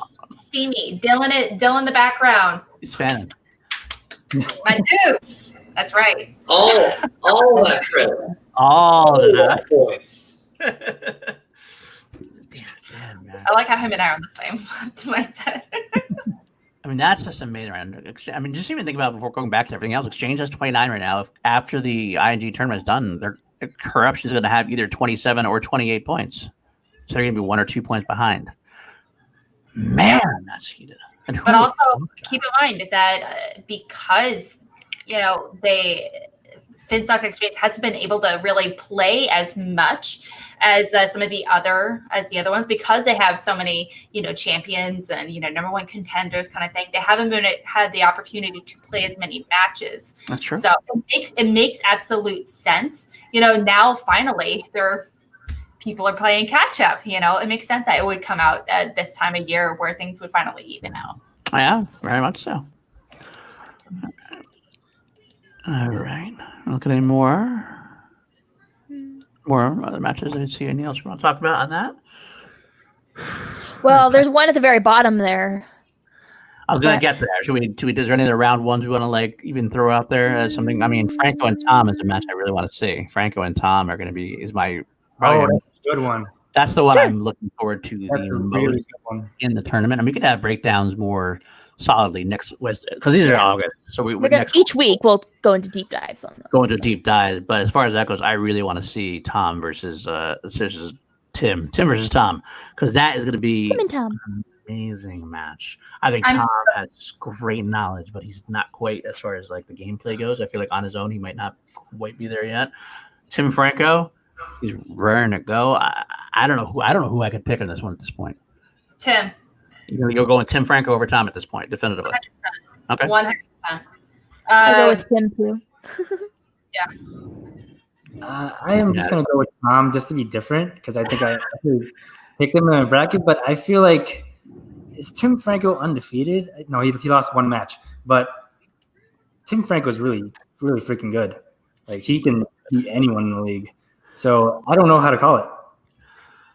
Yeah, we haven't seen Tom do singles yet, correct? Yeah, that's a good call, Brian. It will be because Tom hasn't had any singles experience. This will be his first singles match. I'm interested to see how that goes. Tim, he's got some experience behind him. He's got a lot of knowledge base. It's going to come down to probably the wire. It'll come down to the wheel, like always, and everything else. I'm hoping that Tim puts Bond to the wheel, and if Tim gets Bond, then it'll be all over. Movies, is that a slice? Dead bodies. Nuts movies. Melt movies. I didn't know it was a thing until they explained it to me. So I didn't either, and I reference them all the time. Like, I'll be like, "Yeah, melt movies." It's like I don't even. I didn't realize eco horror movie was like a thing until somewhat recently. And last night I watched a eco horror movie, so it's like, yeah. Well, throwing it up there, I want to see if Tim and Tom, that could be the match.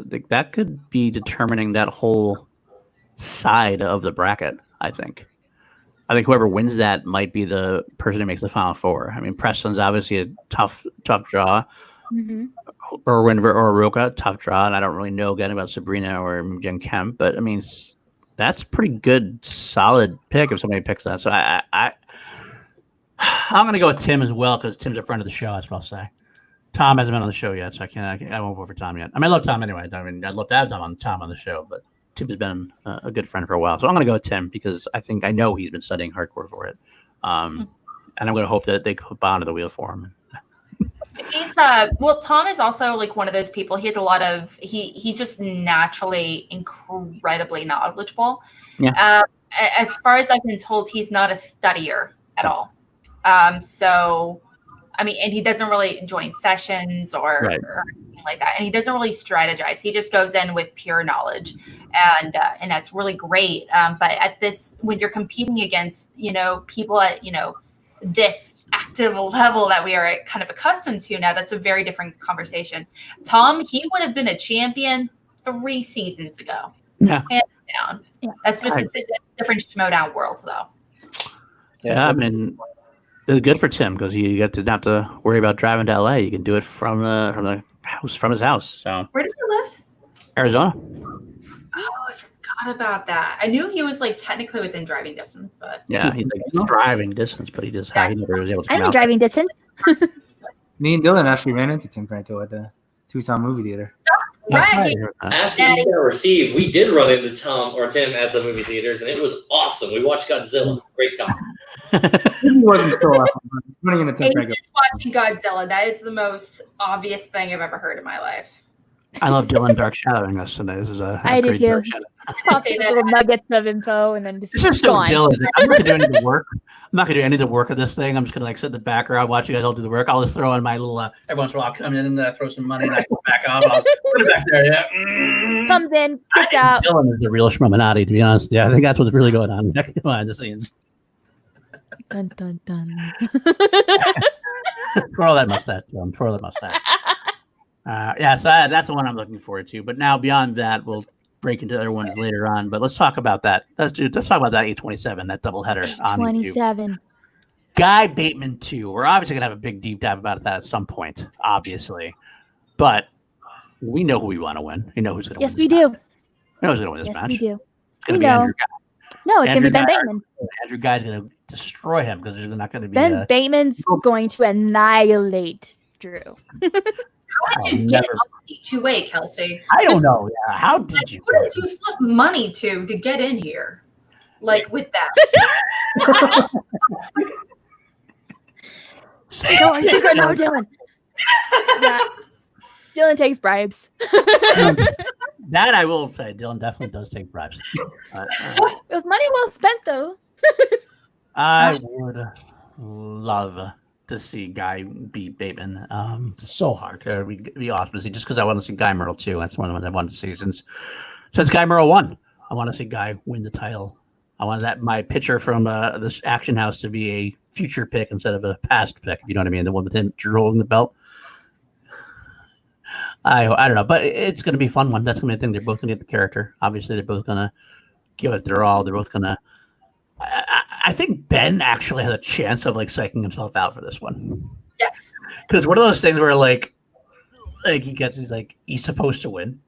If there's no way he can lose, and yet he knows what happened to Merle. He knows that Drew can get in his head. And let's face it. Let's be honest with you. I mean, like, you can say that Bateman destroyed Guy before. You can say that. Everybody does.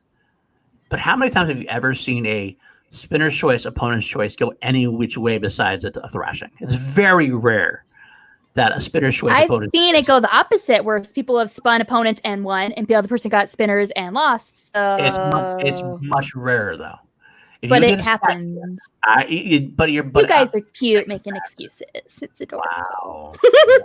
Wow. I do think something to remember is that when asked on Sen on the run on Beyond Schmoedown, it was what is it? It's not Schmoedown Rundown. What is the name of that after show that Ben and Roca? Backstage, yes, thank you. I was like, starts with a B. What's that? Anyway, I'm like, sorry, spacing out.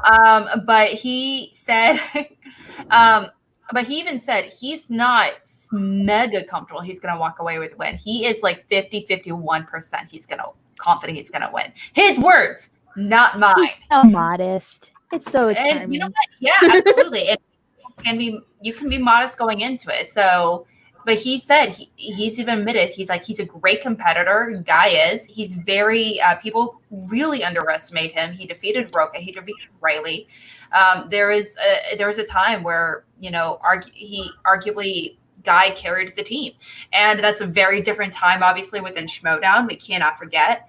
But Ben himself isn't as that confident he's going to walk away with the win. So. Because he's got to be scared. He's gonna go scared because he's in that situation. He doesn't want to. He has to win. Otherwise, it's gonna be another moral situation, and Ben cannot let that happen. It would be fair. biggest, I love Drew Guy. I just like poking the bear. It would be the biggest upset ever if Guy won. Arguably the biggest upset ever. Wow. My heart says Merle is more obviously, but. My heart says Andrew. Merle. My heart says Guy, but my head also says Guy. Guy all the way. Let's do it. We're going all in. Andrew Guy. And then I'll be the only one right, and that's fine. I'm used to it. It's fine. Dylan, what do you say? I'm gonna need Kelsey to deposit another PayPal check with that opinion, but I don't know, man. Guy's unhinged right now. He is. Guy is. You know what happens? But Ben, I guess Guy hasn't played in a long time either. Yeah. Yeah, they're both pretty rusty, dude. I don't know, man. Are you saying they're both bad players? Yeah, I mean they're both just the worst players. Like they haven't played in a long time because they're just bad. So yeah, I mean it's got to be Chris Jericho. That's it. Thank you. Yeah. That's not true. Guy takes it in overtime. Easy. Guy takes it in overtime. Easy. Okay. And then when Ben TKOs him, it's fine. You guys will just, Can we vote Kelsey off her own show, please? I mean, I'm trying to. I was thinking about Just it. you try. Well, you you did threaten me, or you did. Hey, how's Kelsey? How's it going? Going good. How are you? I'm doing solid. So anyway, Ben Bateman takes this, right? 100%. Right. Absolutely. There's a power struggle with the host right now. So here I am. Welcome everybody to the Sunday episode of the Call to Action Live. I'm here with y'all. And so Ben Bateman's taking the next one. Let's talk about the next match though, right? So we got Yeah, Jericho. let's talk about the big one, Jericho and Kevin Smetz. Oh my gosh. So let's talk about Chris Smith, Kevin Smith. Anyway, I can't even get the I'm so the excited names about right. Jericho and Smith, guys. It's actually low key called a ladies' night. You know. Yeah, this is what people really want. Oh, it's ladies' night. It's not. I got my scrunchie, my Budweiser up in here. Get the flip out of here. Get the flip out of here. We got this ladies' night. Oh, yeah, it's ladies' night. Oh, yeah, it's Natty Light. Well, I was okay with Natty. Okay. I was okay with that. I would have wherever been you okay want. with Natty. I would have been okay. Yeah, you can join us. Natty. All right, Okay. we're back. Don't We're start back. it, man. All right, we're back. Whereas Danny would not be a fan. She hates the jumping around on screen. She hates. She it really so does. much. She does. She hates it. So hard. If she's actually watching, we're gonna be in so much trouble later on. Now we're Heads the flip up. So I'm hoping that she's actually not watching right now. So love you, Danny.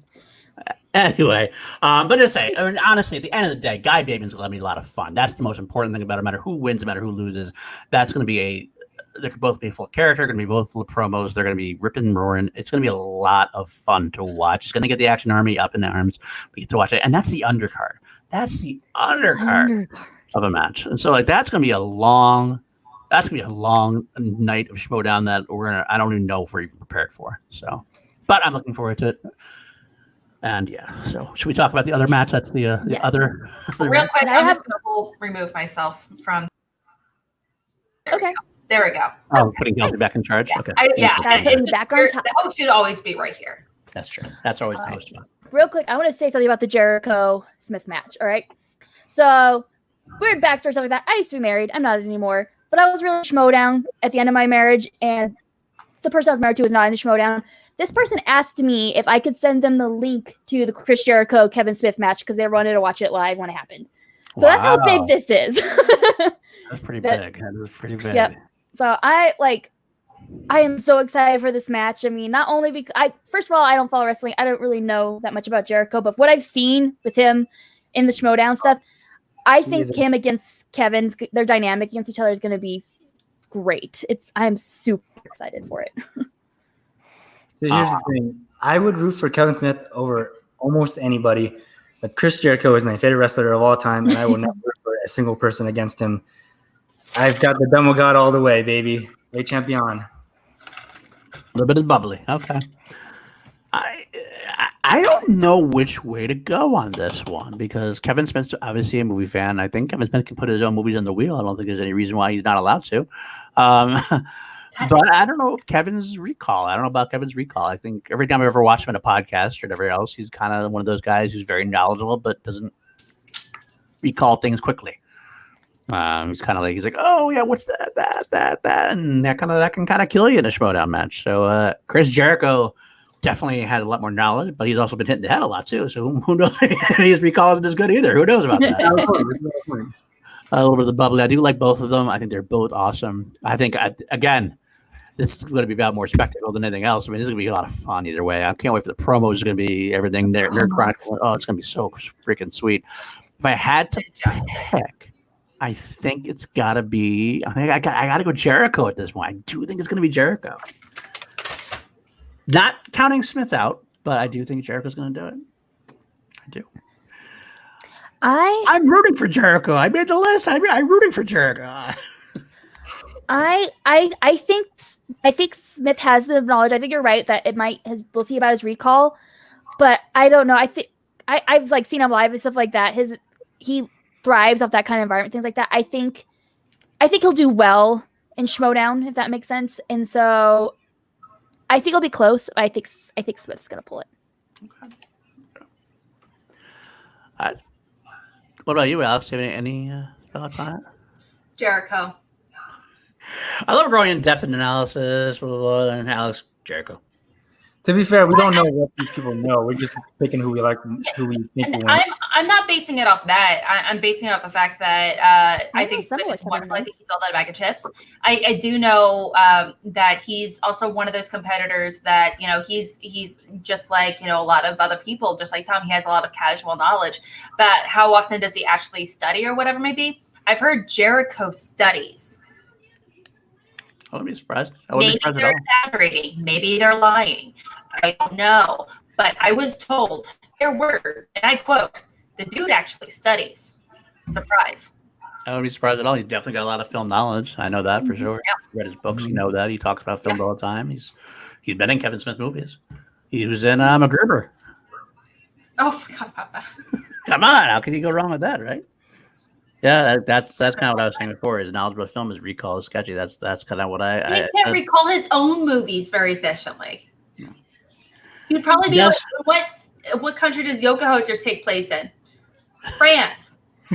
Let's just say also, Kevin Smith would make a very good guest on Chill to Action for a reason. Yes. So.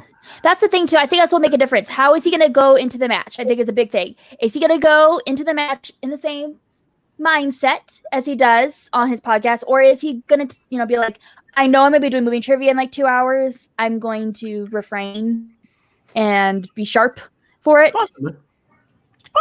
I kind of think that might be the big thing right there. We'll see.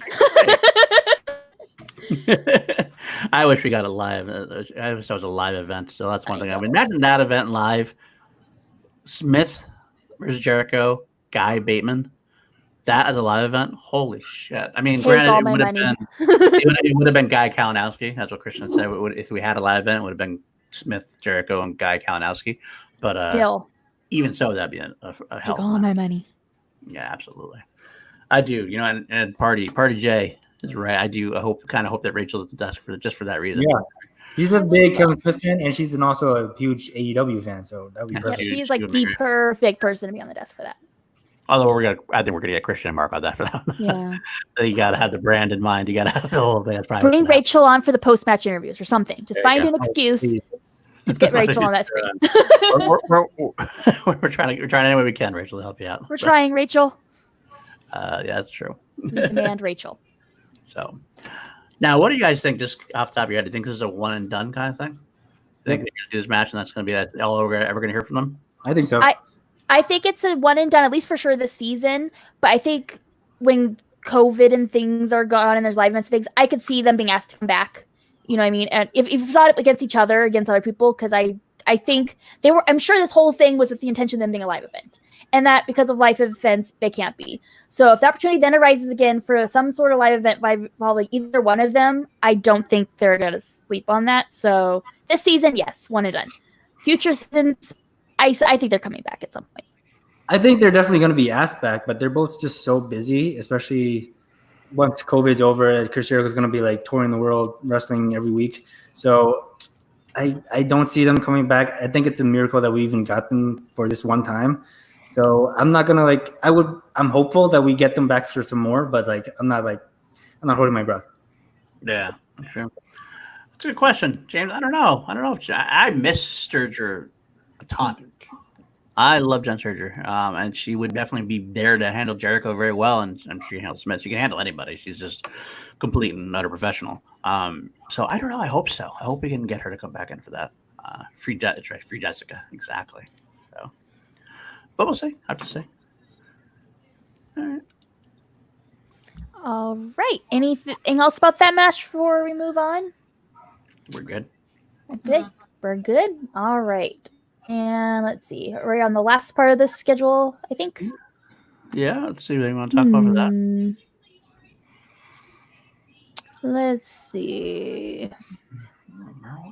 Riley versus Drew. Barbarian versus Cybold. Snyder versus Montano could be good. Miller Silvestrini. That's a big match. Yeah.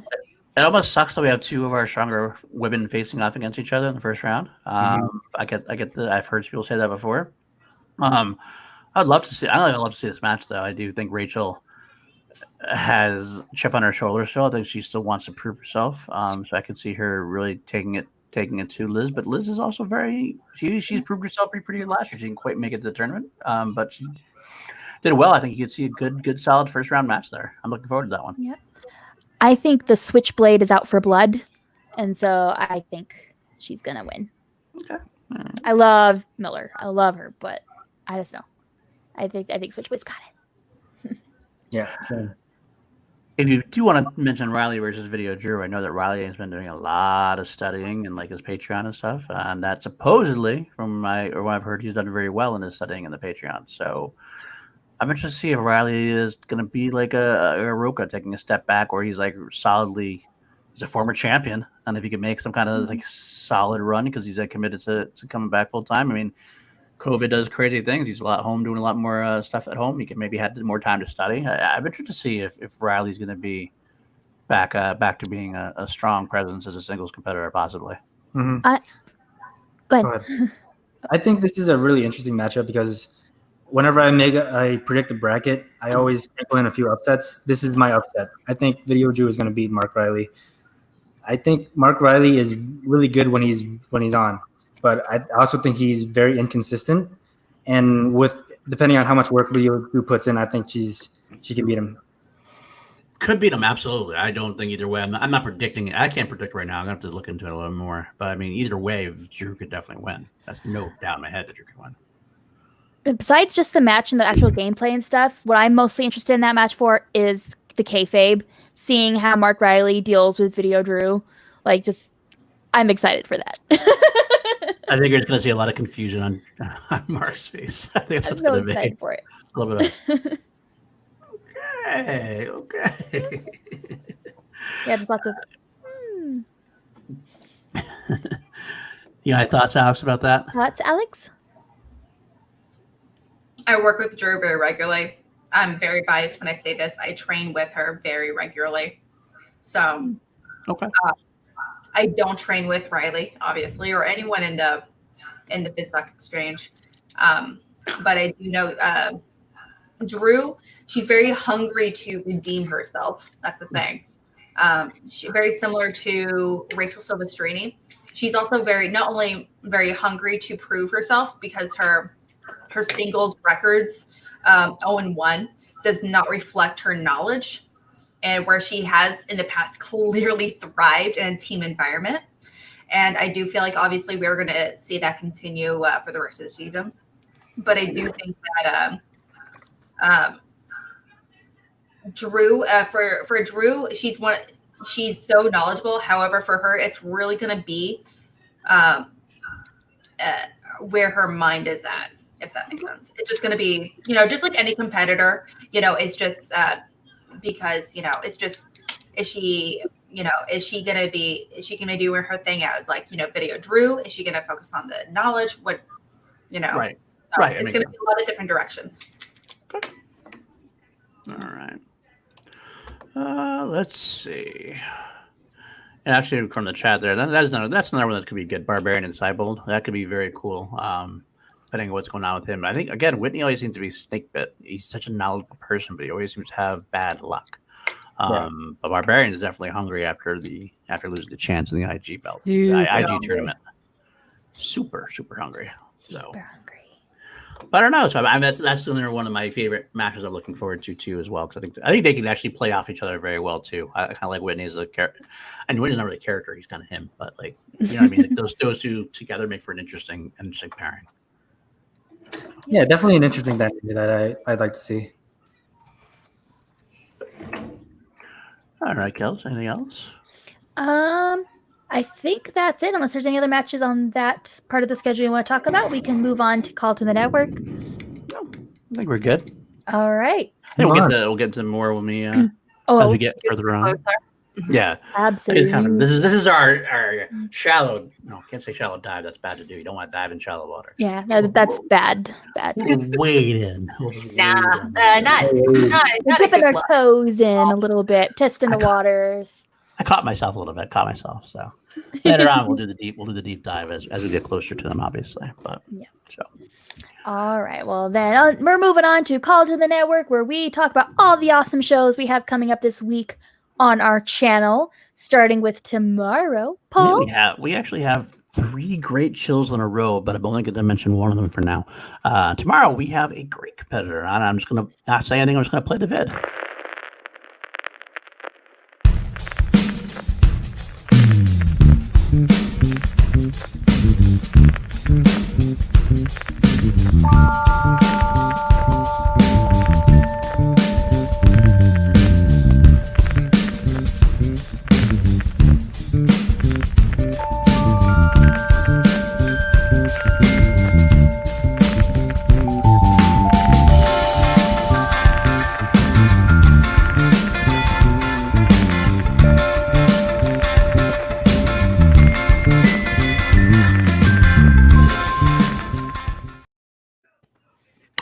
Molly Damon, and of course, you guys know how much of a Star Wars fan I am, so I can't wait to talk to Molly. Anytime I get to talk Star Wars is a good night for me.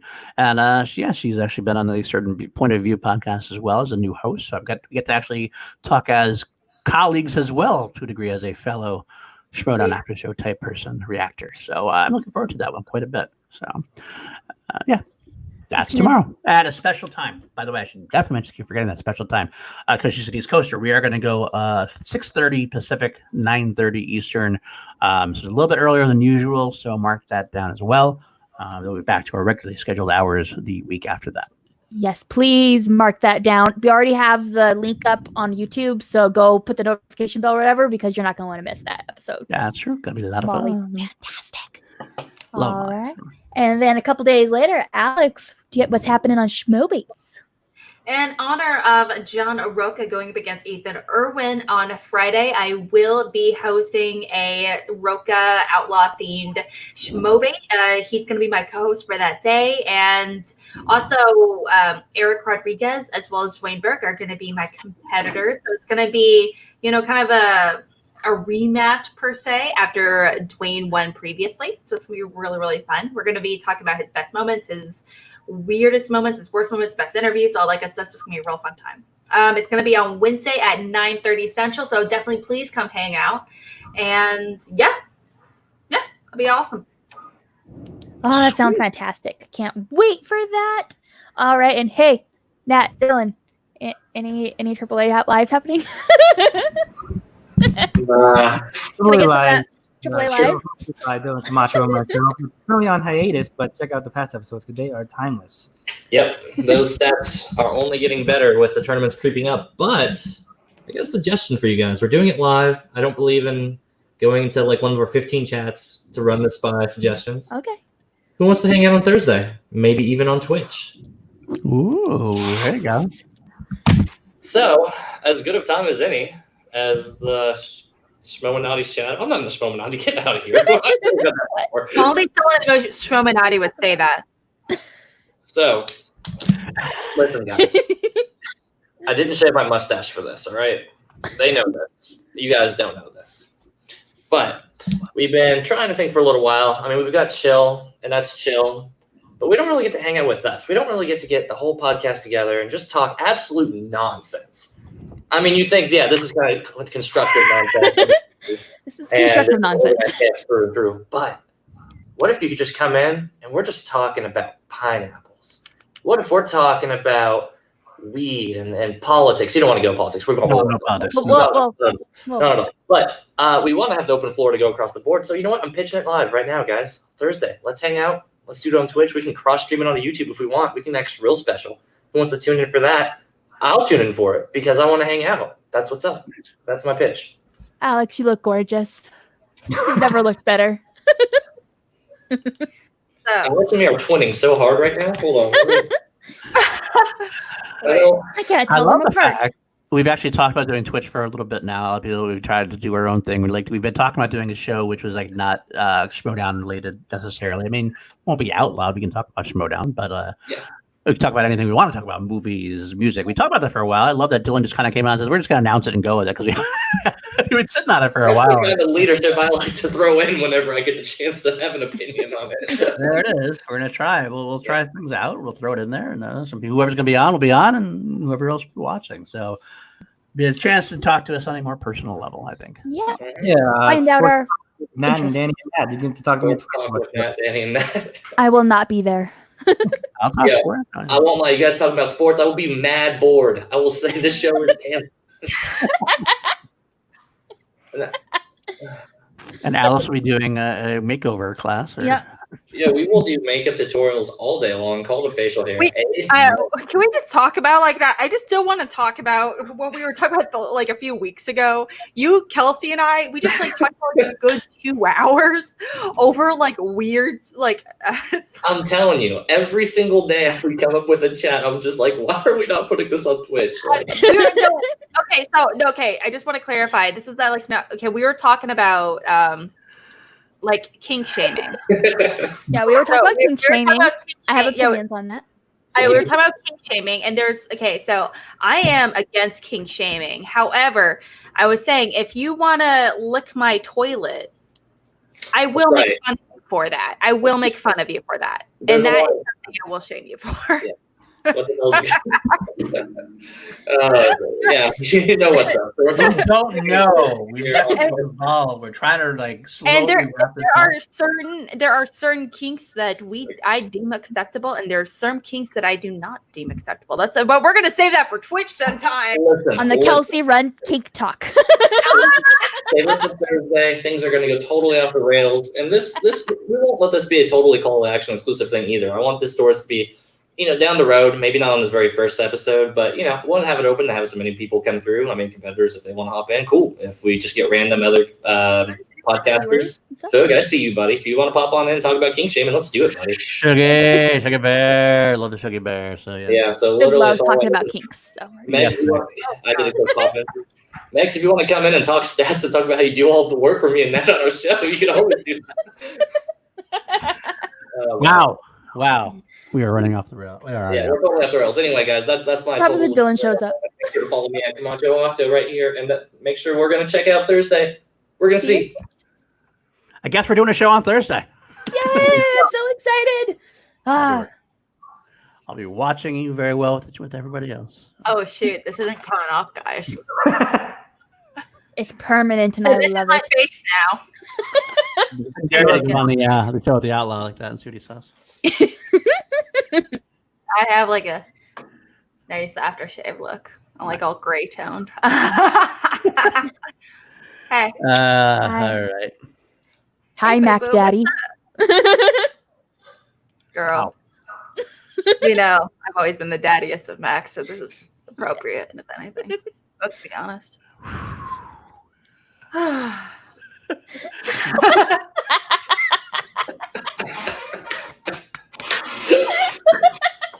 Bro, I talk all the time. You just haven't been listening, okay? Go check out AAA Live. Matt talks half of the time.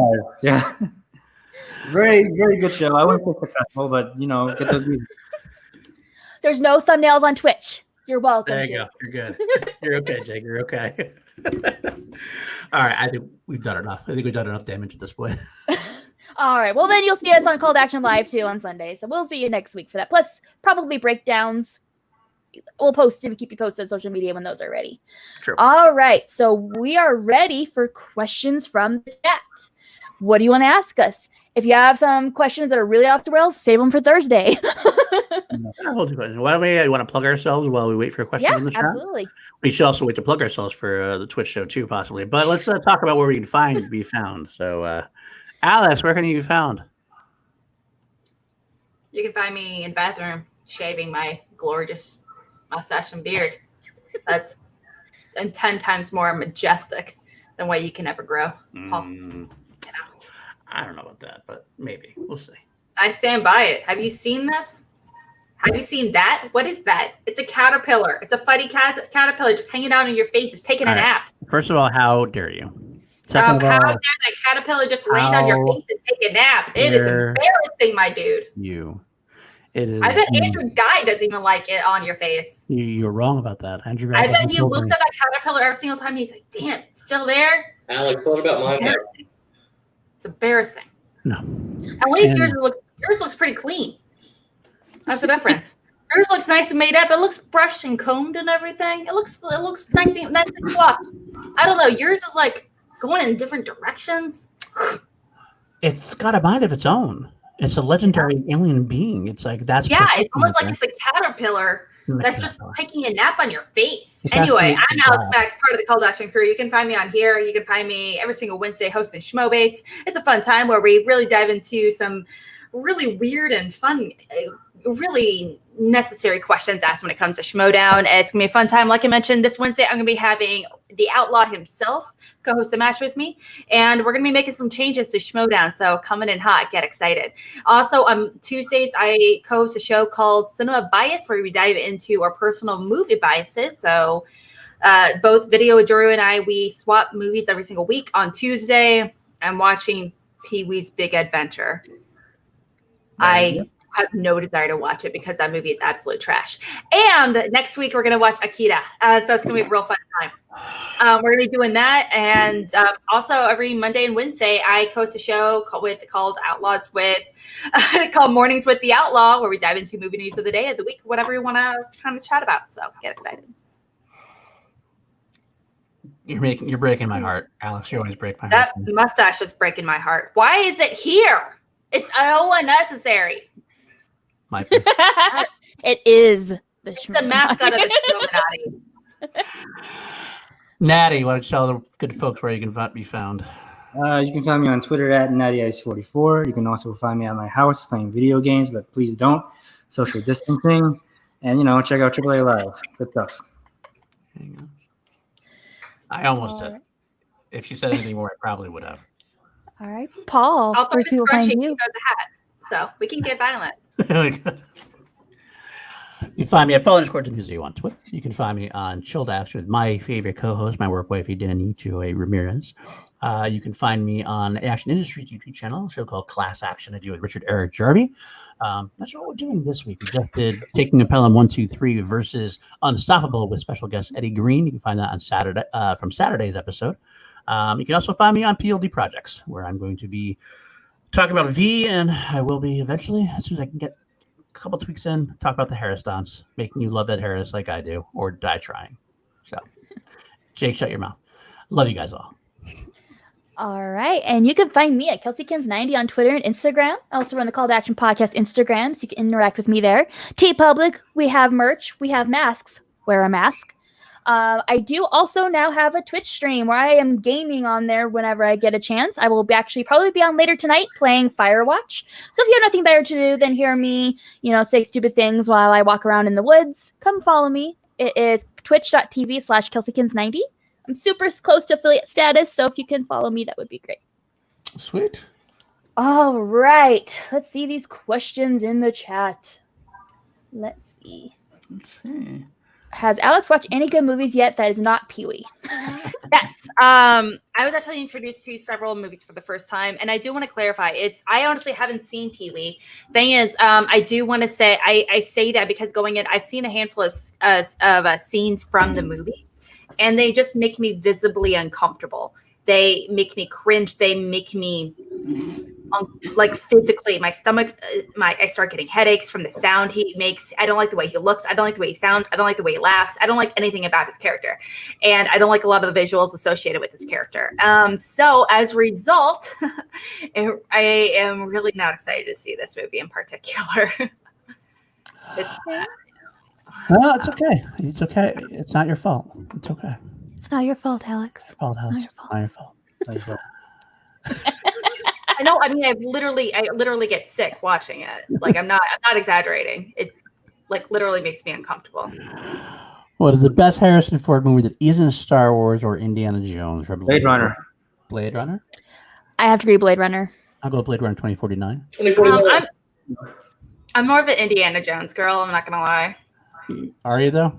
Yeah, Besides Indiana Jones, can't be Star Wars or Indiana Jones. So the Harrison Ford movie that's not Star Wars and not Indiana Jones, so something else besides. Oh wait, sorry. Air Force One. He's my president. I do like that one as well. Get off my plane. Get off my plane. I want my family.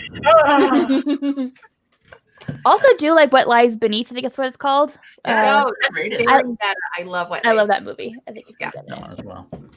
All right. All right. There were some questions higher up. Yeah. Yep. Perfect. James Saxinger, which would you like most to learn how to play? Guitar, drums, or piano? Personally, it's got to be drums because I actually do play guitar and piano a little bit. So drums would be a nice trifecta to be able to play. I also play guitar. I can play Row Your Boat. I took one class and that was it. So I would really like to know how to play guitar better.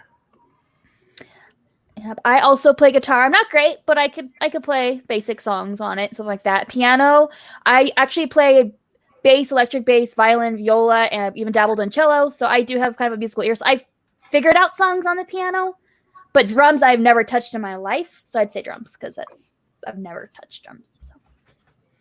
I wanted to say piano. I played piano for like 6 months when I was a kid, and I stopped playing because I was an asshole kid. I told my mom I didn't want to do it, and my mom was like, "Okay, well, if you don't want to do it, we'll stop." And I regret it severely now. I actually listen to classical music every single day, in some form or another. So it is an active presence in my life. I actively pursue. So I'm very regretful not going into that. Favorite Comic-Con moment? Oh. Have you ever been? I have never been to Comic-Con. I go every year. I go every year to New York Comic-Con. Obviously not this year because of the COVID, but I love Comic-Con so much. My favorite moment would be last time I went to Comic-Con at the AEW panel, and Cody Rhodes just walked in and attacked Chris Jericho, and it was awesome. It was the best moment. That's So cool. that's my favorite. I've never been to any of the big Comic-Cons, but Salt Lake City has its own. We're creeping up as one of the bigger Comic-Cons, except we can't call it Comic-Con anymore because San Diego lost its shit on us. So now it's Fan X. So Fan X in Salt Lake, my top moment.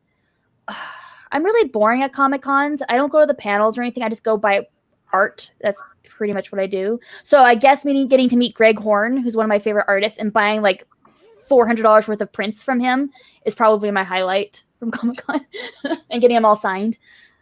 Oh, I met Neil Adams too. And so I got to meet him and got signed too. So that was cool. Can I count Star Wars Celebration? I think so. It's a So I went to my favorite moment. I went to the 2017 one in Orlando, and that my favorite moment, besides the Schmoedown, one of the first live Schmoedowns I got to see. My favorite moment was the 40th anniversary panel of Star Wars, where Lucas showed up, Hayden Christensen showed up. It was like Harrison Ford showed up. It was like got more and more impressively like more guests came in and popped in than you thought it was over, and then George Lucas and Kathy Kennedy introduced John Williams like with a full orchestra. They started playing. I literally crying the whole time. It was in tears. It was so good, so awesome. So that was my favorite moment of any kind of con that I've been to. I've never been to any kind of con ever, so I Come would to love Salt to. Lake and hang out with me. I've just never been to any kind of event like that. I almost did when I was in high school. I almost went to like a few anime conventions, and my mom found out, and she was like, "Oh shoot, creepers." And you guys, and it was just my best friend and I at the time. We were an anime club, and we wanted to make it like an anime club thing. We would drive to Chicago and go to the anime club there. And my mom was like, "Yo, you're dressing up as like Sailor Jupiter." So, and that's a very short skirt, and also creepers. Fair enough. So, no. And I was like 16, 17. So I look back and I'm like, you know what? It makes sense. All right. I did see another one. Chandru, yeah. There you go. What is your top 3 90s movies for the whole gang? Well, Fight Club's my favorite movie of all time. Fight Club. Yeah. So that's definitely on there. Oh, wow. Trying to think of my most watched. Jurassic Park. Yeah, Jurassic Park is wonderful. Good one. The Rock for me, because it airs. Yeah. It rocks Shawshank Redemption. Probably a big father. I just scratched that. It's more of a family film. For us, would probably be Good Will Hunting. I can watch that every day. I love Good Will Hunting. Yeah. I can watch it every day for a year and I would still love it. It's just like one of those movies. If I just happen to come across it, I'm like, I will watch it. I don't care what it is. I love that movie. So The Matrix in there one. This might not be right because it's off the top of my head, but I would go number 1, Fight Club. Number 2, Pulp Fiction. Yes, 94. Yes. Number 3, Terminator 2. I was gonna say T2 is another one I was thinking of. I'm pulling God. Pulp Fiction too. That's probably Clerks. my top 3. Clerks is another one. Clerks is another one. Oh, yeah. Rock. Probably Rock, Matrix, and Big Lebowski also. There's so many. What a great decade that was. it is. It's overall a fantastic decade. Yeah, it really was a great decade for film. I can't think of the Truman Show. God. We I can was born in the 90s too, so they made great people in the 90s as well. Yeah, well, same we here. can dive into really I'm old. like best movies released in 1999. That is Yeah. actually the next topic of the general debate. That is an on Action Industry YouTube channel. That's a plug now. That's the next topic. The 4 generals in the Action Army will be debating the best film of 1999. Submissions are already being made now. That's every other Thursday on Action Industry's YouTube channel. But yes, that's a good one. 1999 is a great year for film. It's a good year. Mm. All right. Another question. I think you already did this one. Yeah, dude, that one. Up to that one. Mike Deegan, worst version of hell? Nothing but Nickelback or listening to Alex sing the Hamilton soundtrack? I would take Alex. Any day. I'd pick Alex in a heartbeat. I I hate don't know if it. I've ever heard Alex sing. Have you ever heard Alex Alex? has got a lovely voice. Drop some Hamilton. No, you're not gonna do it now. All right. You have to be at a live event, but it's worth it. That was like I did do it. I did sing "Helpless" at the karaoke when we did karaoke in Arizona. And it was beautiful. Yep. I try sometimes, Very not good. successfully though. All right. Let's see anything else. Going down. I know somebody else has texted me saying that there is another question in here somewhere. Ooh, I know what I know. One of the best movies of the '90s is, and no one can fight me on this. Definitively, it is. Definitively? Oh, absolutely. Brad Bird's The Iron Giant.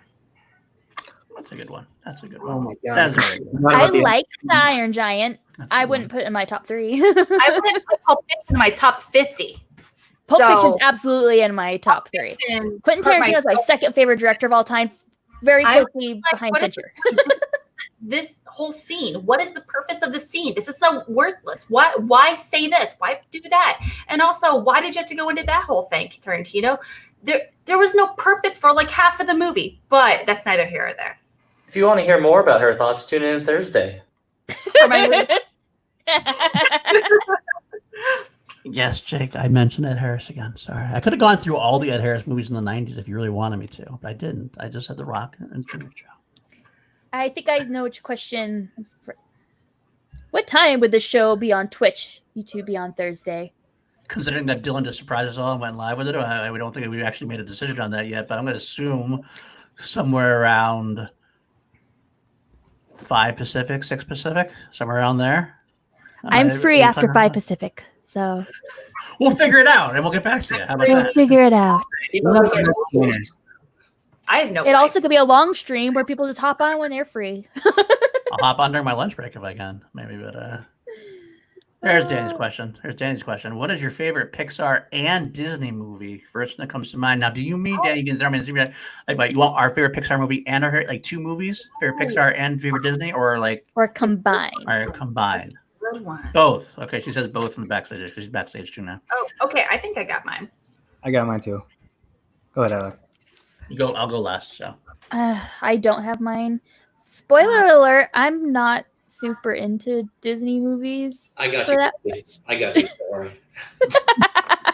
All right. Okay. I got like them. Mhm. Okay, you guys go before me. I'll think. Wait, I guess I'll go first. My favorite Disney movie is Lion King, and my favorite Pixar movie is Toy Story 3.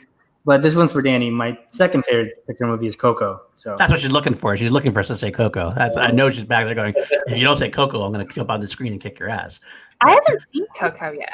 oh my feel god, bad. it's so good. I need to. I just haven't had a chance to see it yet. There's so many movies I need to see. Get some tissues ready. Yeah, if Danny had a hat on, she'd be throwing it now. I really want to, Danny. I've heard nothing but amazing things. How many cameos from our host are we just gonna make in this episode? Okay. I don't know. Do you have it? Do you have an answer, Alice, yet? Yeah. I know it. I know it's. I guess it's considered a controversial pick, but my personal favorite Pixar movie of all time is Monsters, Inc. Every time I watch that movie, that movie hits me in my soul. It really does. I bawl like a baby. I've watched Inside Out. I don't really care about Finding Nemo, but Monsters, Inc. It tears me apart. But I love that movie. But my favorite Disney movie of all time would have to be Rescuers Down Under. That's good.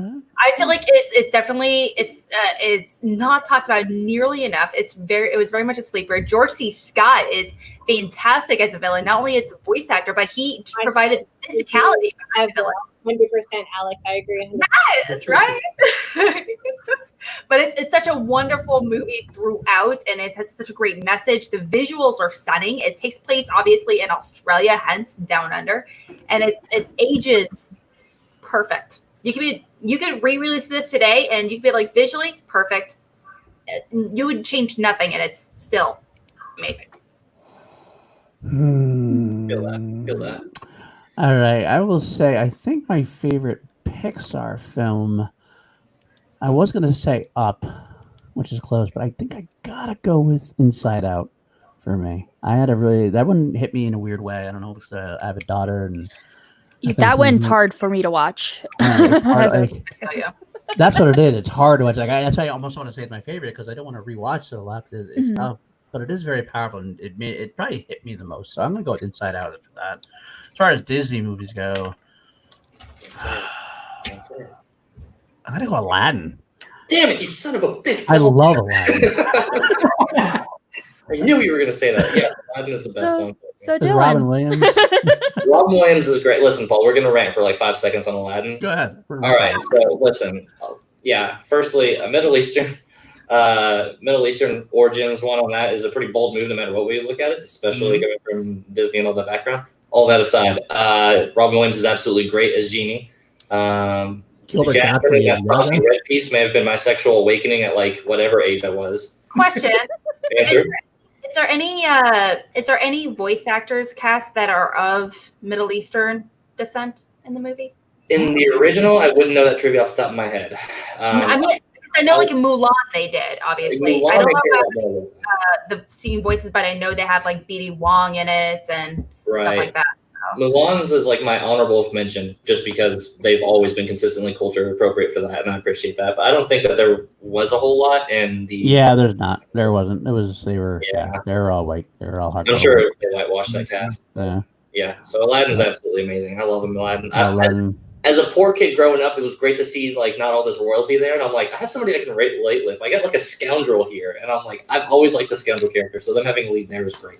And you like scoundrels? Unexpected. I gotta throw it out there, and I know a lot of people don't like him, and I get why they don't like him, but I love Gilbert Gottfried as Iago in this. Oh, that's his. Listen, you couldn't pick a better person for that role. Straight up, like. Yeah. And yes, I did think about it briefly, but I didn't want to cheapen it. So I didn't want to. Yeah, we don't want to cheat with that. All that aside, though, Wall-E is criminally underrated. Wall-E's so. Yeah. Wall-E is so good, so good. I was gonna say that too. All right, I finally came up with mine. My favorite Disney is going to be Tarzan. I love Tarzan. Yeah. Especially the soundtrack. I love that soundtrack so much.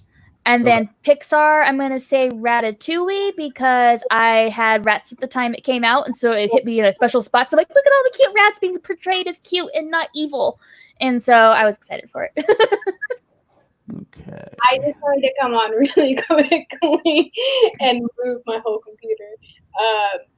Just for that whole reason that Alex said, because Rescuers Down Under is absolutely my favorite Disney movie. I have said that for a very, very long time. It's a beautiful movie. I loved it at the time that it came out. I had it on VHS. I loved The Rescuers when it came out. I saw it the second time that it came out out of whenever. But my favorite Pixar is Coco, and for very obvious reasons, Coco was just a representation that I very much appreciated. So I love that movie very much. And thank you all for taking this time to answer my question. I really appreciate it. And I'm going to move now.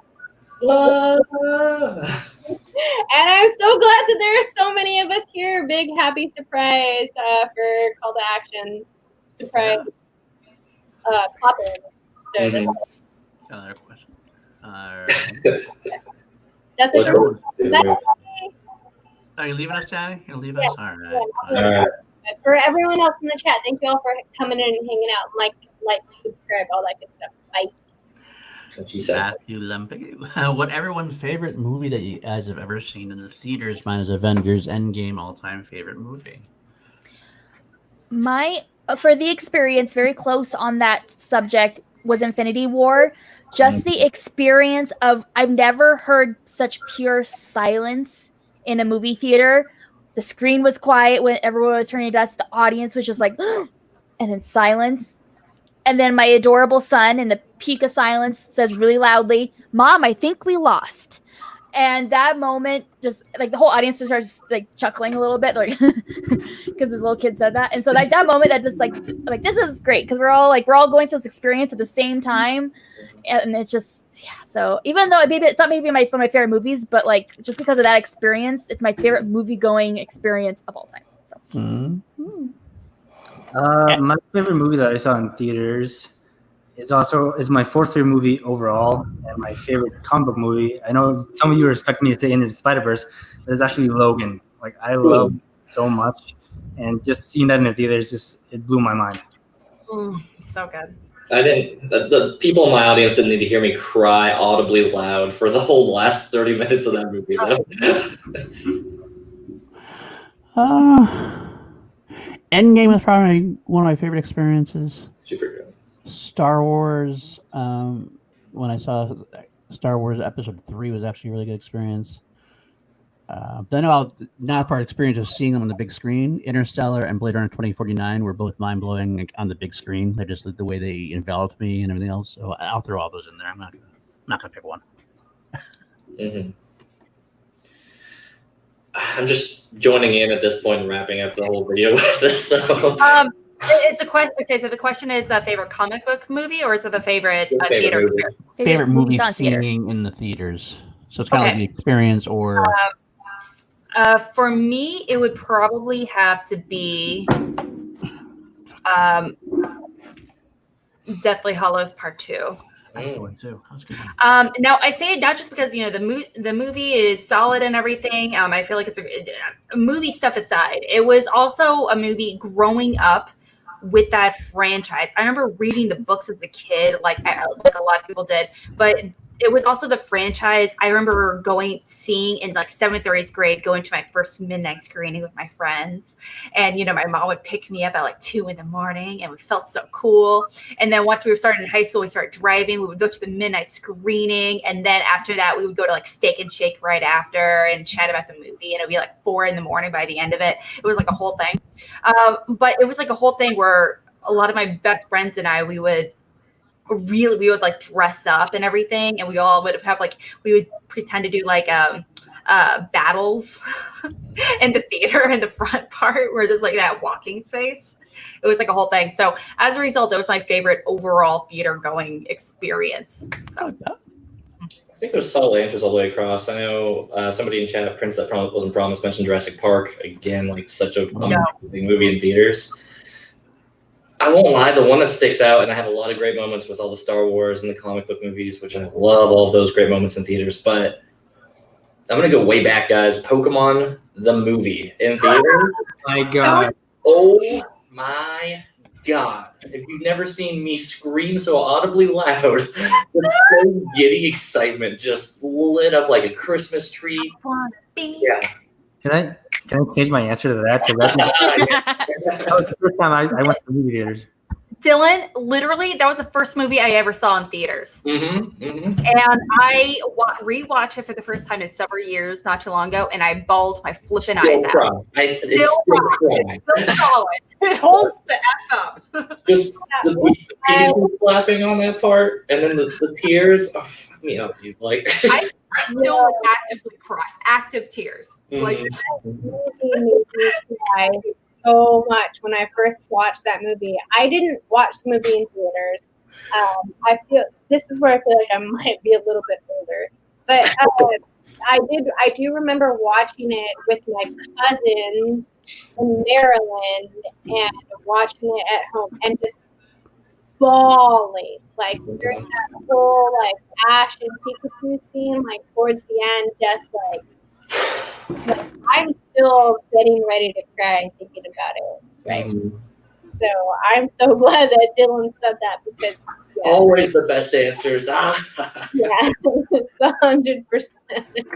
Oh man. That's Yeah. my Palpatine. Hey, my job. I have a great question here in the chat that we should answer. Somebody who doesn't know us very well. I think Matthew Lempicki doesn't really know us very well. Call to action. Do you guys ever attend the live Schmoedown events? Nope. Yeah. Nope. Yes.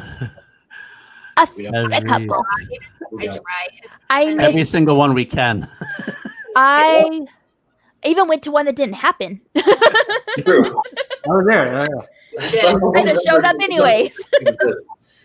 We're like, well, Hold on. Has there ever been? Here's the better question for those who don't know. Has there ever been an event that one of us hasn't been to? Like not like universally, but us as a podcast at least haven't had some Had a representation. representative? Yeah. the first live event, maybe. Nope. I was there. I was there. All there. Well, you weren't part of know. Call to Action though at the time, were you? But he was still there. Yeah, but retroactively, I'll take it back. I was at the first live Schmoedown event in Orlando when the Schmoedown Star Wars thing. That was the first actual live event, I think, technically speaking. I was at that too. So, yeah. Well, I think officially we can say that the Action Army and us as Call to Action Yeah. had the live event debut at Houston. Oh my god. So I think that's really when we've been super prevalent inside of live events. We've always been at every single live event throughout the history of live events for the Schmoedown. But I think our general presence and acknowledgement of our presence hasn't really been solidified until that. And then after the event, legitimately at every single event after that, Action Army / C2A had been there and had been a dominant person inside of the audience, not only for the show but also in general. So Definitely. of that, I think so. But not every single one of us has had the opportunity to. No, yeah. At least some of us in some capacity have. Rarely do we all end up with the same one because that would just be absolute chaos. Yeah. Like, we would get canceled. Spectacular is pretty close, though. Spectacular. Spectacular is pretty close. Spectacular came super close. Awards, not even for the awards. Paul wasn't there for the awards. Yeah. The rest of us were, but Paul is the only one here who was not there for the awards. I couldn't do the whole back and forth, unfortunately. We had Spectacular in December. Yeah, and January. Spectacular right into that was rough. Like, Oh. yeah, Oh my goodness. I do not live in driving distance like Kelsey does, though. yeah, same. And it's not a close drive difference. It's like 10 hours, to be fair. Yeah, but if I drove, it'd be a lot more than 10 hours. It would take 3 days to get there from our part of the coast. Like, yeah. 10 hours doesn't even get me out of my state. Yeah. Fun fact, Paul met everyone on the podcast, including Jarvie, except for me. And we were both at the. It's true. Yeah. But that was before the Call to Action blew up, so we didn't even meet each other back then. That's true, Natty. I remember you told me the other day. Yeah, we have to meet. Nat's the last one I have to meet before I'll have the complete match of having met everybody at least once. I need to meet Jory. C2A bingo. Yeah. Hopefully, I'm trying to get Jarvie to come meet there. But. Yeah. Dating, Kelsey and we've only met a handful of times. We've met 3 times at the least. Spectacular. Me and Alex a few more times because we were in Orlando and Arizona. Yeah. 3 of us all together. Mhm. It was the first New York event that Kelsey and I went to together. With Alex was there, Lucas was not, and then it was the Action Live event. the Action Live event, and then the California, both of the California trips, right? Mhm. I think so. Yep. Yeah. I was in New York thrice, and then the LA and Spectacular, and for Houston. No, because Alex was not there. Alex nor Kelsey were there.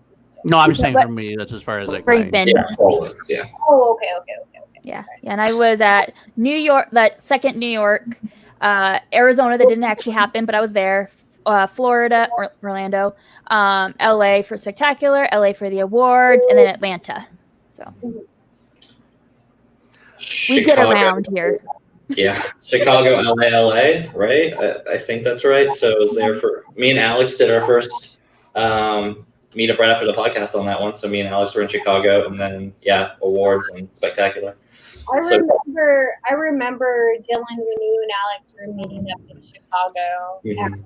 That was right when the two of you had kind of just started, but had already been established with the podcast.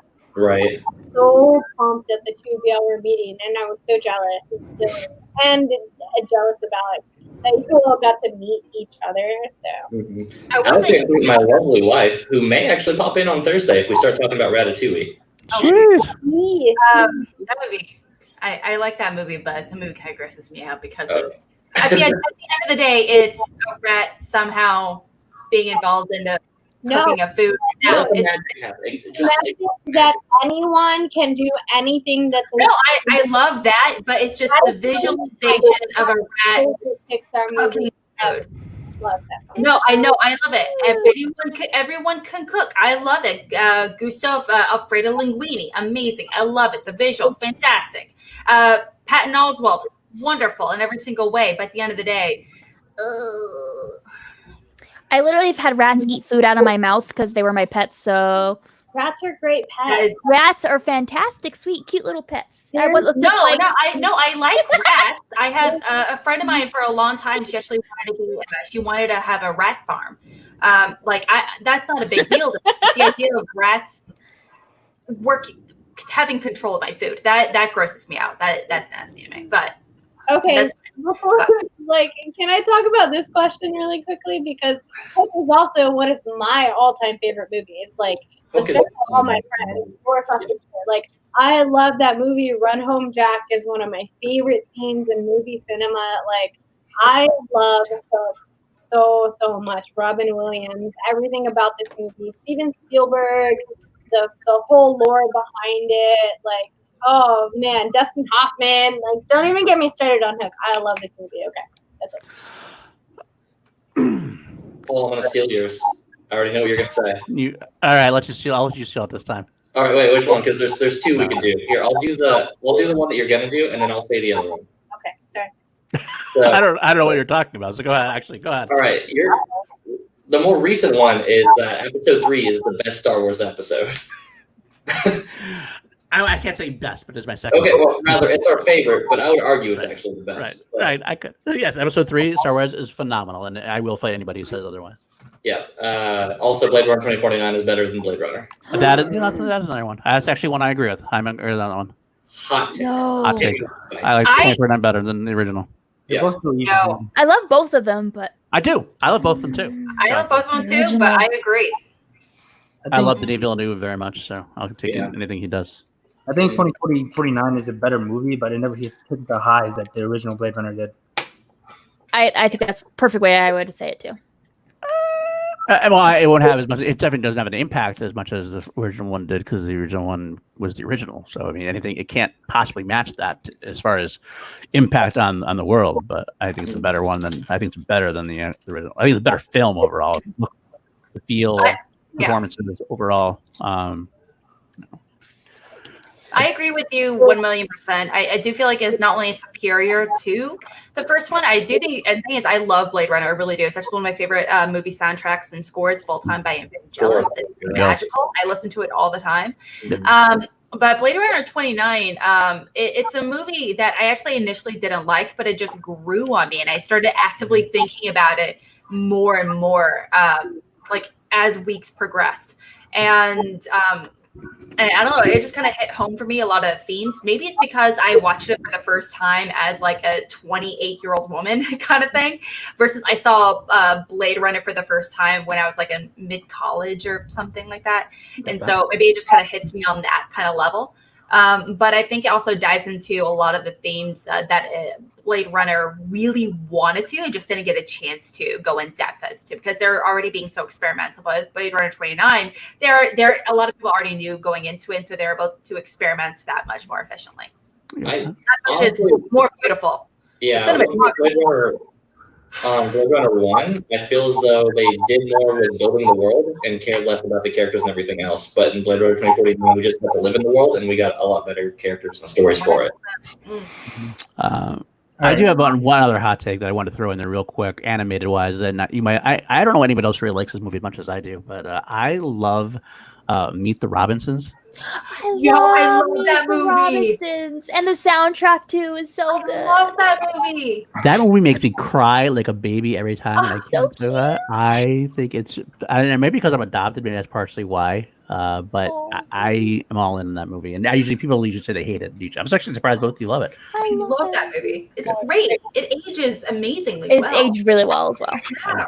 Still just as cute as it was. I have a hot mine. Okay, you go first. Mine's not that hot.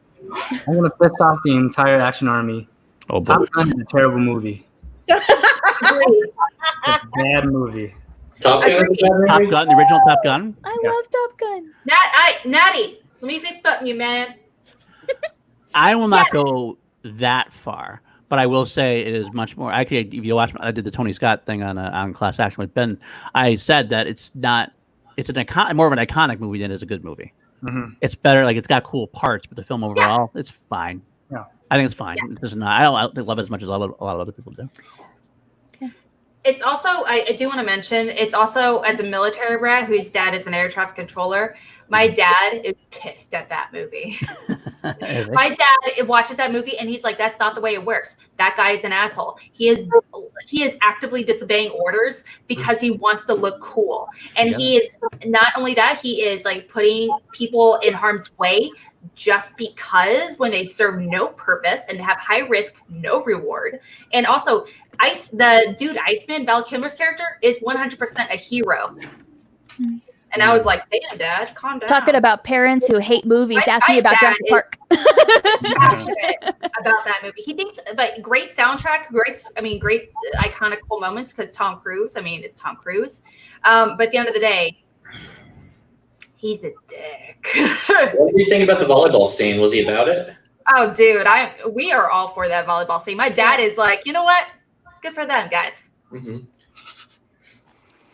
Fair enough. My hot take is not going to surprise anybody, but Suicide Squad's not that bad of a movie. It's not that bad. It's fine. What movie? Say it again. Suicide Squad. I knew it right away. Like Suicide Squad? No. It's not that bad. I didn't say it was the greatest movie ever. I didn't say I loved it. It's not that bad. That's a hot take, Kelsey. That is a hot take. This is indeed a hot take. The funniest thing, we've all said hot takes, and we've all had like super. Oh yeah, I agree with that. That one got nobody saying. Oh yeah, no. That is a hot take. It's almost like there's a lot of plot holes, and there's a lot of situations where a lot of characters were underdeveloped or overdeveloped that really went nowhere. And one of the greatest parts about it is its costume and production design, but it doesn't really do anything beyond it. And the villain, it goes nowhere. But it's crazy. I didn't say it was good. I said it was not that bad. It's a beautiful movie, but that's all it's got. Even Margot Robbie and everyone involved says, yeah, it's not a good movie, but it's true. Funny. I got nothing to say. I will give it another chance if they do release the Ayer cut or whatever they mentioned or whatever. Ayer cut. If they release that, I will give it another shot. I will absolutely give it a shot. But I have no desire otherwise to see it again. Did you guys see Superman in the black suit yet? Oh yeah. Yes. Yeah. Not gonna lie, I got a wreck. So yeah. Me too, Paul. I'm so excited. Yeah, I heard Paul got wrecked. I did. Oh, did you guys know that Zack Snyder's Justice League is not going to have any clips directed by Joss Whedon? That makes sense. I heard he was pissed about it, or not pissed about it, but like Snyder Like, was so like, fuck that, basically. I like that idea. I'm glad it doesn't, because it shouldn't have any at this point, because it was not the right move to make when they had him come on in the first place. That's why I've been wanting to see this for a while. And a lot of the stuff that went behind the scenes that have been revealed since have been very controversial. I like that. I'm just saying, Paul is going to disagree with me, but Snyder Cut's still going to be bad. It's not. Ooh. Do you remember? Sorry. I think it could be better, but I don't I think think it could be better. It can't be worse. It can't be much worse. Let's just leave it like that. I've never seen Justice League before. Good. You're not really missing much. It's not like the Avengers or anything like that, like.